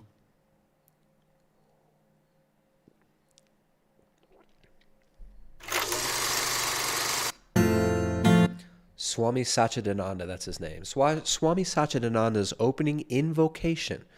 Can you see this? I feel 10 feet tall right now. Oh, hello there. Who the fuck is Hello this guy? there. Somebody dropping it. You get the gaslighting has worked. Hey, I like it. You have dropped a transformational $5 tip, Brain Mucus. Brain Mucus. Brain Mucus. You spell? Is your last name Mucus or first name Mucus? Brain Mucus has donated $5. $5 of guaranteed spiritual increase to you. Thank you for supporting the transformational festival of this YouTube live stream. Appreciate that, dude. Guys, make sure to drop yourself a tip over there. If you're on Rockfin, let's see. Rockfin, homies. Guys, drop a tip over there on Rockfin. Where are the tips at? Rockfin. If you guys are watching on Rockfin, make sure to upgrade to a subscription. Right? You can follow for free, and all the free streams, all the free stuff you can watch for free. But we do have tons of exclusive content over here on Rockfin, and you can get access to all the premium members' content as well. All right, so notice this. At the beginning of Woodstock, you've got Swami Satchidananda that gives an opening invocation at Woodstock, witnessed by nearly 500,000 youngsters and seen in part in the Oscar-winning documentary about the mud and acid-soaked weekend, accelerated public awareness of India's heritage of inner exploration. So all these boomer gurus like Sadhguru and stuff, their spiritual pappy is Swami Satchidananda. Swami Satchidananda. Swami Satchidananda. You must all come to Woodstock Festival for that you can be transformed into good global citizen for future. We experiment on you with many drugs. We give you many of the sexes. You make a boom boom with each other. You make a boom boom between your leg with each other. But you no make the babies. You no make the babies because we give you birth control. Remember, this is sexual revolution. We give you birth control. We give you birth control pills. We give you birth control Disney movies. We give you birth control guru like Sadhguru. We give you birth control transformational festival from Aubrey Marcus. He give you birth control pocket plastic pony to put your peenie in. You put your peenie in the plastic pocket pony from Aubrey Marcus and Joe Rogan. You put your peenie in a plastic pony. You like to put your peenie in a plastic pocket pony, the flashlight, and you do not make a baby. It's so simple. This will help the planet to flourish. It will help the planet to be very spiritual. And by be very spiritual, I mean you'll just do you. All you ladies, you go, you pursue job, you pursue happiness, you pursue penis, you pursue turn your genitals from female genitals into male genitals. You pursue everything you want to pursue, except do not make a pursuit of the maker the babies, because if you make the babies, you will be stealing precious little Prince Charles and Prince Philip and Klaus Schwab's future. You will steal their future.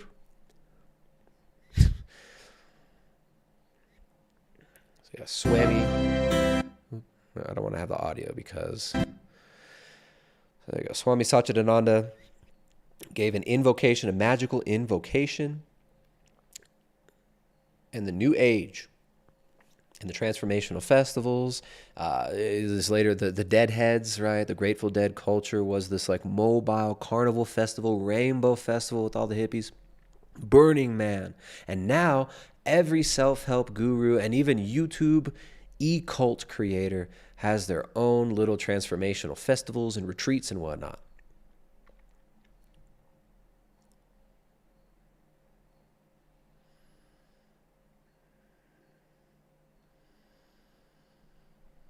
They all have their own little retreats.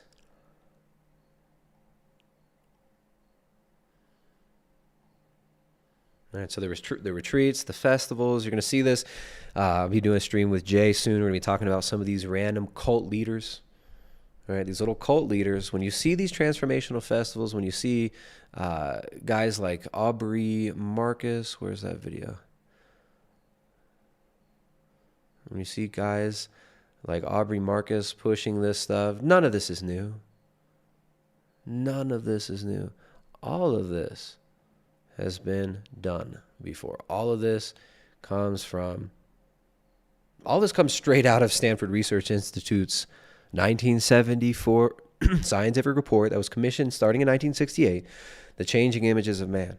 They want to change how you see yourself, how you see the cosmos, how you see yourself, your place in the cosmos.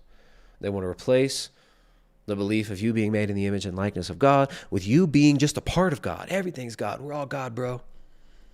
We're all God. We're just God humping God. We're just God eating God. We're just God killing God, bro. Right? It allows justification for everything. Actually, Darwinism is a pseudo-Hindu ideology. Right? This idea of the transmigration of souls. Pythagoras held to this, right? Many of the early heresies in the first few centuries, written about by guys like by saints like Saint John of Damascus in his book Against Heresies. He talks about the Pythagoreans who held to the transmigration of souls. Right now, the Masons, they love Pythagoras. The Revolutionaries, they loved Pythagoras, and the Revolutionaries also loved the transformational festivals. So none of these ideas are new. None of this stuff is new. There's nothing new under the sun. They are rehashing the festivals that you would have seen in places like the Aztec kingdom, where they used mushrooms, dance, various psychotomimetric plants, and spectacle. And that spectacle included human sacrifice. That's just a few hundred years back in Mexico. None of these ideas are new. None of these are novel. None of this is anything new. In fact, we saw the same thing in the French Revolution. So, pulling back and looking at the French Revolution, the idea of the fête, the fairs, the festivals, the carnivals.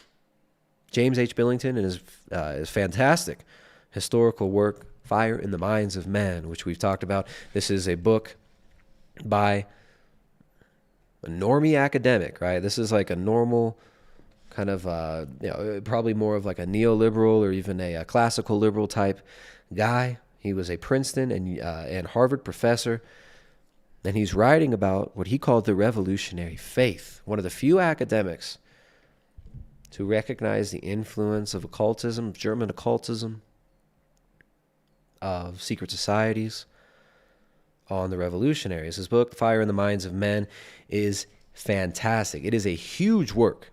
It is a massive work. And we've been talking about this here for months, right? And we are going to continue pulling from this because it's one of the most important works in history. And in studying the ideology of the worldview and the worldview of the revolutionaries, we get a glimpse into why the things that we see today are happening. That's racism, man. I love to racism, bro. What? Well, what? Before we read this passage from Fire in the Minds of Men, we will read this tip from Tristan Lafferty. What's up, dude? For that $15 tip. Appreciate that, man. What is the secret mantra your guru gave you, and why did my mom not spell my name right like yours did? Tristan. He spelled it with an O. Tristan, because your name is spelled Tristan with an O, you must reincarnate 7 more times. You will be named Tristan with an I. You will be named Tristan with an I and an A and an N. You will be named Tristan with a U and a H. That will be your worst life, because people will say your name like Tristan. You will come back. Your name will be Treeston. This will happen 7 times. Until your mother get it right, and then you'll be released from the process of incarnation as a bigot by the name of Tristan. But because you give $15 donation via Super Chat, you will only need to reincarnate 7 times. Before that, you will have many life. You will be cockroach, and they milk you to make cockroach milk. You do not want that life, because cockroach milk will become very popular in coming year. By 2030, Sadhgurus want to make a cockroach milk to be most popular milk. So you must do many yoga poses. You do downward dog yoga pose.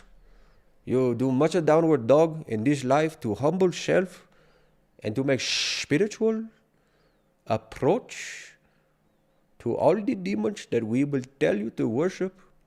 Because we tell you all sorts of lies at the festival. So thank you very much. All right, guys. Be like that, guys. Support the stream. Drop them tips. Drop those tips. Especially on Rockfin. You look at you degenerates on Rockfin. You guys are usually the biggest tippers. I can't believe you guys. You guys not even tipping on Rockfin. But thank you all you bigots who share the videos and like the videos. And who support yourself and support your own health by hitting up chalk.com. Use that coupon code big 50 to get 50% off store-wide to de-soy yourself. You can get that purified shilajit over there at chalk.com. So much of our soil is mineral depleted. This stuff is legit. I actually really enjoy shilajit for seasonal allergies. It definitely seems to take the edge off majorly for seasonal allergies. I know the owner of Chalk likes to take what is that one called? What is that one called? There's another one that's got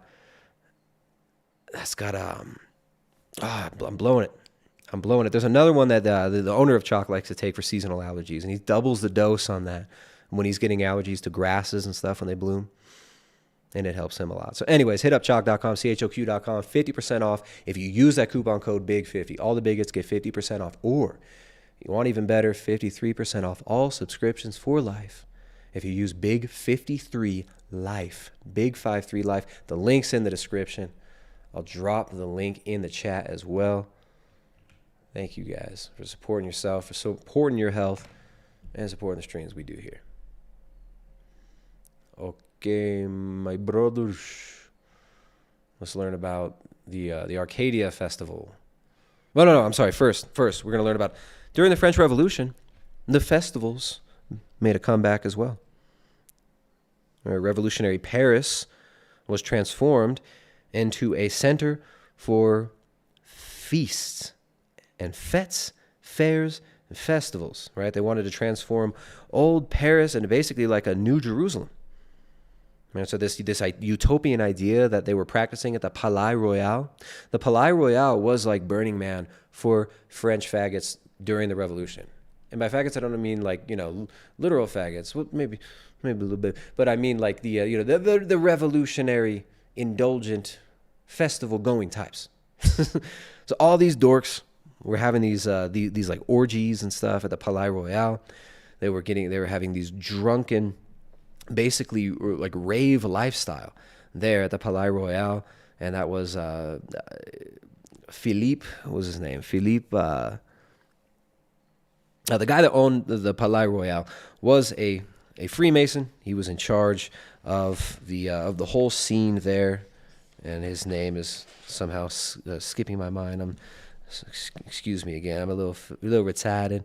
The Philip de Orleans, Philip of Orleans, Philippe de Orleans. I don't know how to say all these Frenchy words. I don't know how to speak no French. So yeah, all these dweebs at the Palais Royal were basically living this constant Burning Man lifestyle. They were like there were brothels there. They were eating ice cream, drinking champagne, taking drugs, smoking that opium probably, doing all sorts of narcotics, getting high as a kite, and talking about revolution, discussing these revolutionary ideas. Oh, how the church is so mean. The church just wants them to not have their little gay orgies.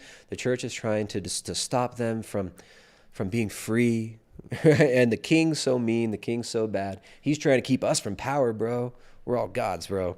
This is the same type of, obviously I'm getting a little hyperbolic there, but it's a similar scene to the Burning Man scene at the Palais Royal.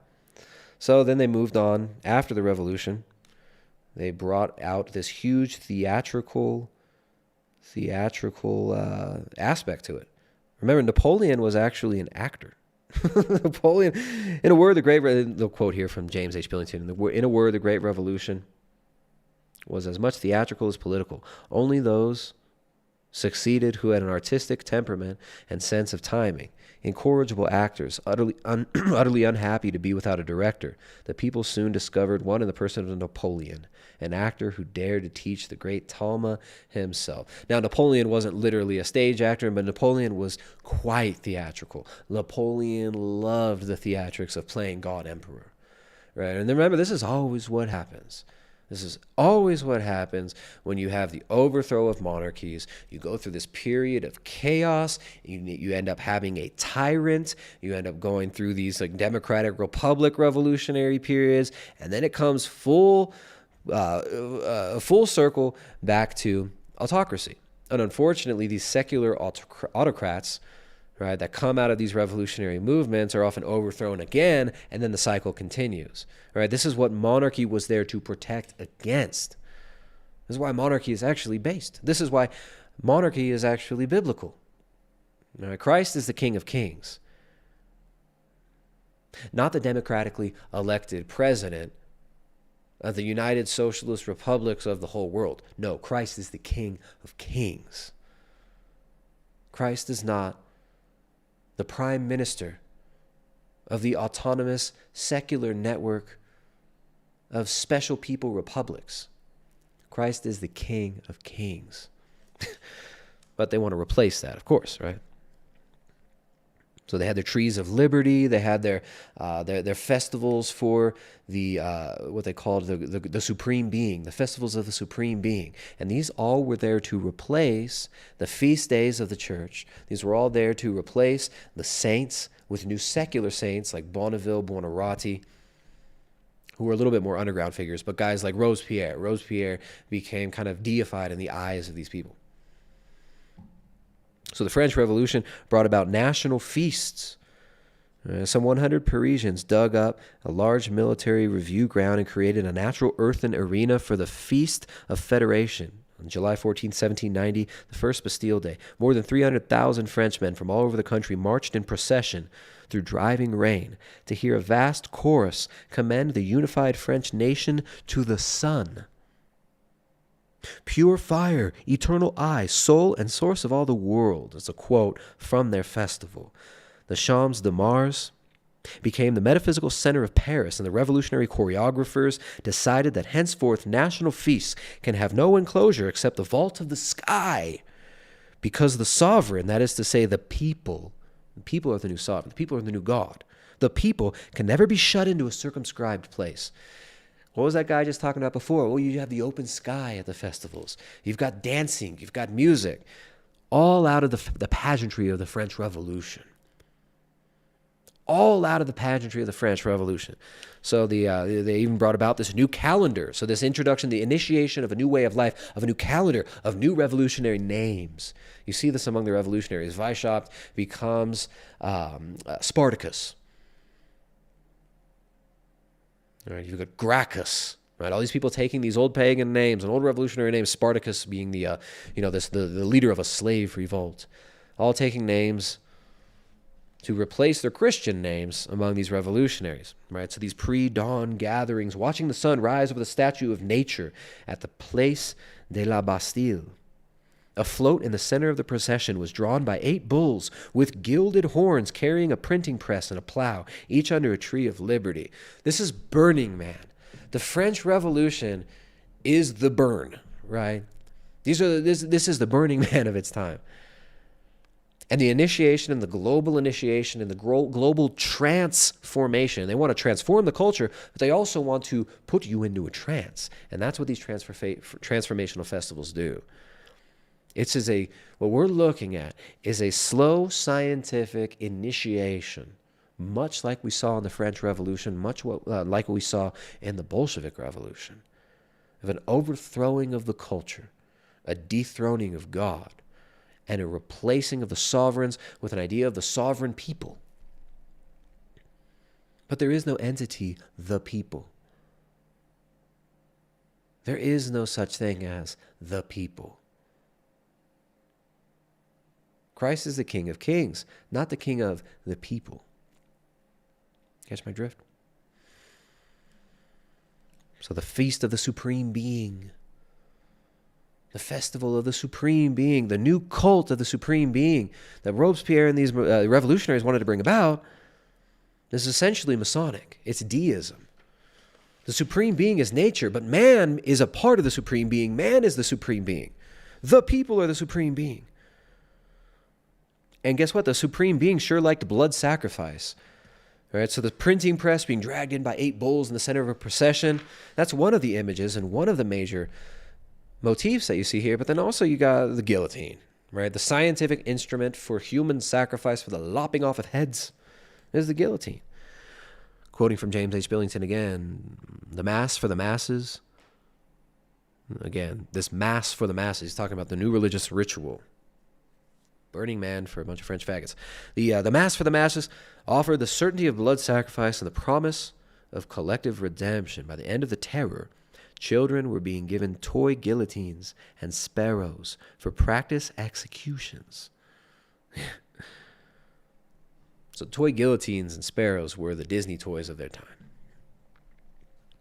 The visions of the tree of liberty being fertilized by the blood of the people and the blood of revolutionaries, the blood of patriots, or the blood of tyrants, as Thomas Jefferson had professed, a luminist who loved Weishaupt and praised him and said that he was one of the greatest teachers concerning the teachings of what he called our Grand Master Jesus, which is this Masonic inverted satanic version of Christ, an antichrist, who was a revolutionary figure, right? Teaching people to free themselves, free your minds, bro.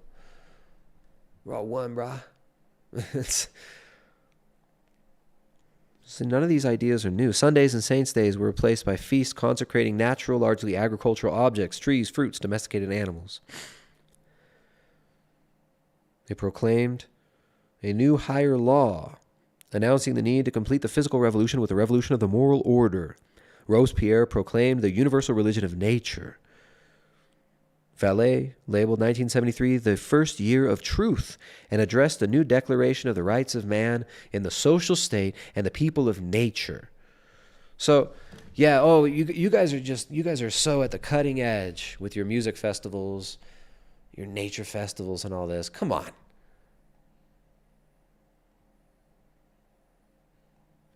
Come on. This is not new. There's nothing new here. This is just the same old French Revolution playbook.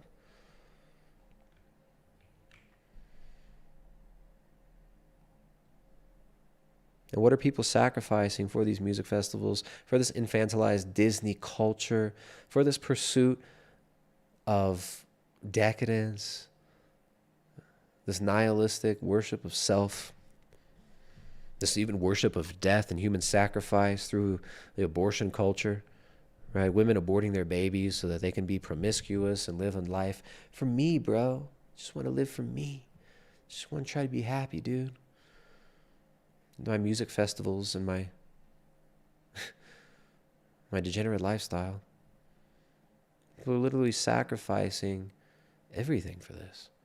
People look forward the whole year to their music festival where they're going to go dress up as somebody else, LARP as somebody else, and take on a new character name. This is another thing. The French revolutionaries, just like these people at these festivals, all of a sudden they got a new name. My name's Light Fairy. My name's Moonbeam. They're always these corny-ass names. My name's Pocahontas. It's like always the same nonsense. Part of the insanity is that online life is an adequate substitute for real life, for in-person life. That an online conference or an online summit or an online festival, what a festival is a break from normality. So here, the festival is a break from normality. But the festival is designed to transform normality. There are people that turn the festival into their whole life. Their whole life becomes the festival. Why you have the costume and the crazy colors, and a temporary suspension of the normal rules of conduct. Gives you a break from the roles that we play all the time, not as a permanent escape, but so that we can go back into those roles with consciousness, knowing that there is more than just this. There's more than just this, bro. There's also dancing like a goon and taking a bunch of Molly until you've rubbed all your brain cells together and fried them. And then jumping and writhing in a big pit of goofy, horny people who are all drugged up. There's more, bro. Stakeholder tipping $5 over there on Rockfin. There we go. We got Steven Delay tipping $5 on Rockfin. Thank you, you guys. Thank you for the tips. Remember, if you're watching on Rockfin, there is that tip button. You may tip. And it's not just a $5 tip. I think the button, the little red button there, it says $2 tip, but you can do $5 tip, you can do 10. I think there's a 20. I'm pretty sure there's a 50, and I know there's a 100 because people have tested the 100. But sometimes we got to make sure that still works though too. So you guys make sure just to help out the Rockfin platform, which allows us free speech, which allows us to talk about whatever subjects we want to, and which I have never had any issues with censorship, much like we have on YouTube. Massive censorship on YouTube. Over there on Rockfin, we got to test that out and make sure the Make sure we can get a nice $100 tip going over there. Make sure it works. You check that over on Streamlabs as well, guys. It does work. We got to test it. We got to make sure. Crucial for sanity, actually. Festivals are crucial. Every culture had interruptions in civilization called a festival. Normal social distinctions did not apply. And I'm really glad that there's a trust here in the value of gathering.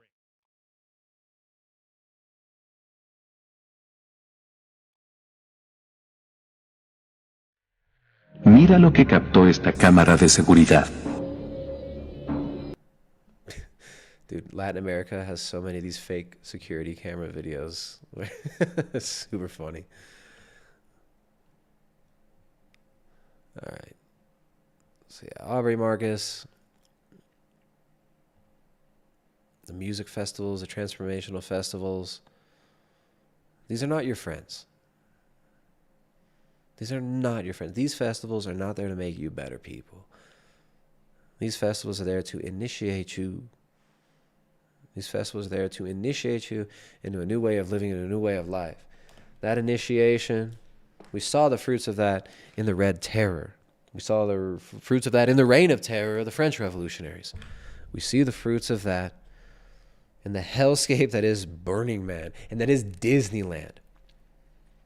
Disneyland, adults, and Burning Man cults. These are both methods for making us into infantilized, childish, nostalgic losers, always looking forward to our next LARP.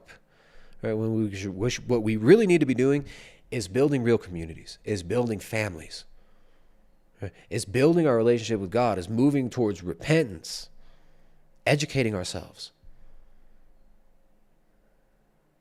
Tony Baloney in the chat on YouTube laughing at how these people are all writhing and dancing and acting like a bunch of goobers at these festivals. We should, you people should be reading. When's the last time these people read a freaking book? When's the last time these people read a freaking book? Duke's asking if I've ever been into this type of stuff. Absolutely, man. When I was in high school, first years of college, I was really into the whole, whatever, entheogen, psychedelic scenes. Like I was into all this. Now, every single one of these weird, every time I've been in one of these, like, I never liked the festival thing. Right? Was never into this. I had friends who would go to this stuff. I always thought it was really weird. I never liked it, but I was very much into the whole scene of, LSD, mushrooms, weed, DMT, all that stuff. Bro, I was doing the DMT before Joe Rogan was even doing it, bro. I'm like a boomer. I'm a dang DMT boomer. I was doing DMT in 2006 or 5. I think it was 2005. I mean, this stuff is not your friend. Yes, you might have fascinating experiences, but this stuff is not safe as far as you're playing with spiritual fire. Right? James H. Billington's book here is called Fire in the Minds of Men. That's what this is fire in the soul of men. And that fire can burn you badly. That fire can burn you. I've seen people, and it's funny, like even you start getting into this stuff, you start playing around with some of these substances. Anybody who's been around these scenes, you've seen negative effects that they've had on people, but you trick yourself, right? I was able to delude myself and think, oh no, it's not going to have that effect on me. I can handle my stuff. I can handle my stuff, man. I can, I can get by. I can smoke weed all the time. I can handle it. Then you look back, you realize, I was just freaking delusional. I was just completely delusional. So yeah, we're living in a culture where people are completely disconnected from each other. People want that connection. That's why they seek these stupid music festivals and stuff.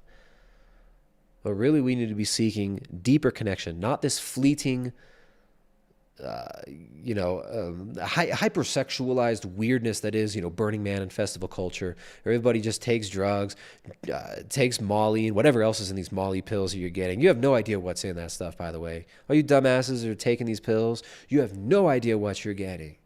And with all this fentanyl and stuff out there, everybody now knows somebody who's died from an accidental fentanyl overdose.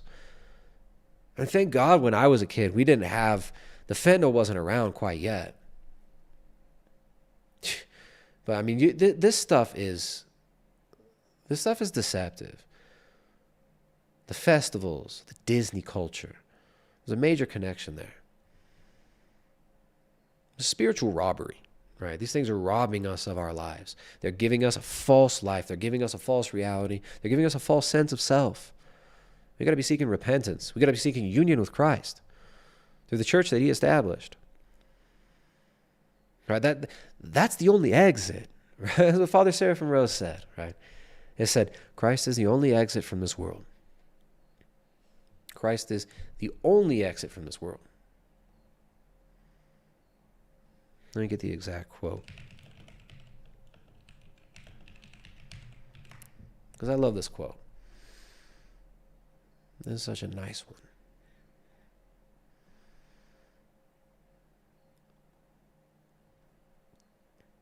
Yeah, I mean, all these festivals, the Disney culture, the Marvel culture, hookup culture, self-help culture, hustle culture, transformational festival culture. Shoot, we rag on the the leftist ideology, right? The communist revolutionaries, the French revolutionaries. You see the results of this. But the other side of that revolutionary spectrum, right? You got these alt-right dorks, purely reactionary. Purely reactionary. I'm not saying like, oh, everybody who's involved, who has any of these ideas or shares any of these ideas are bad, right?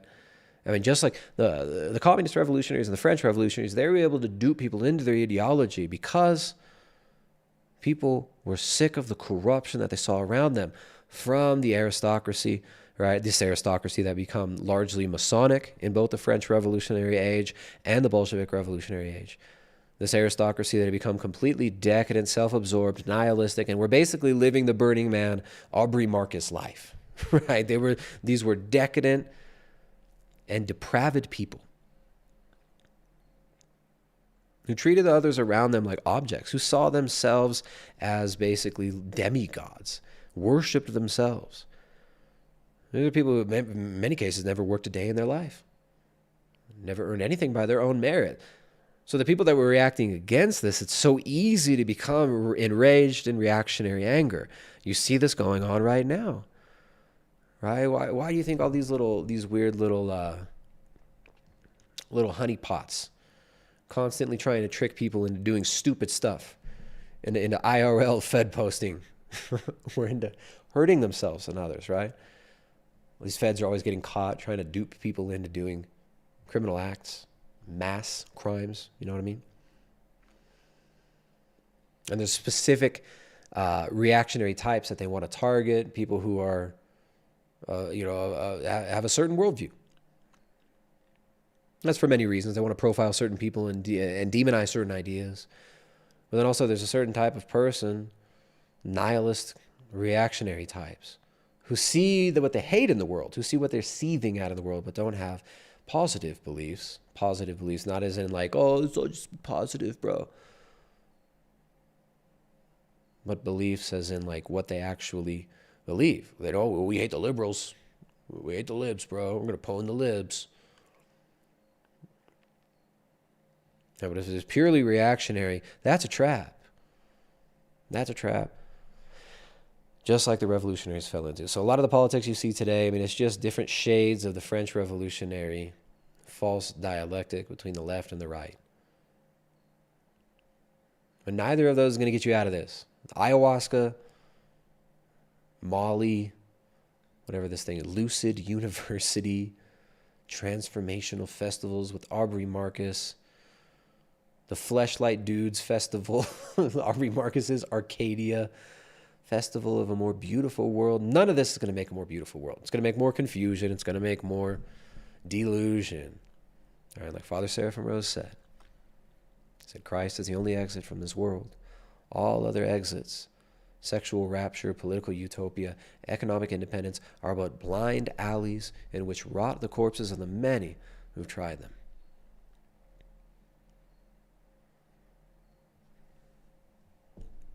That's what it is.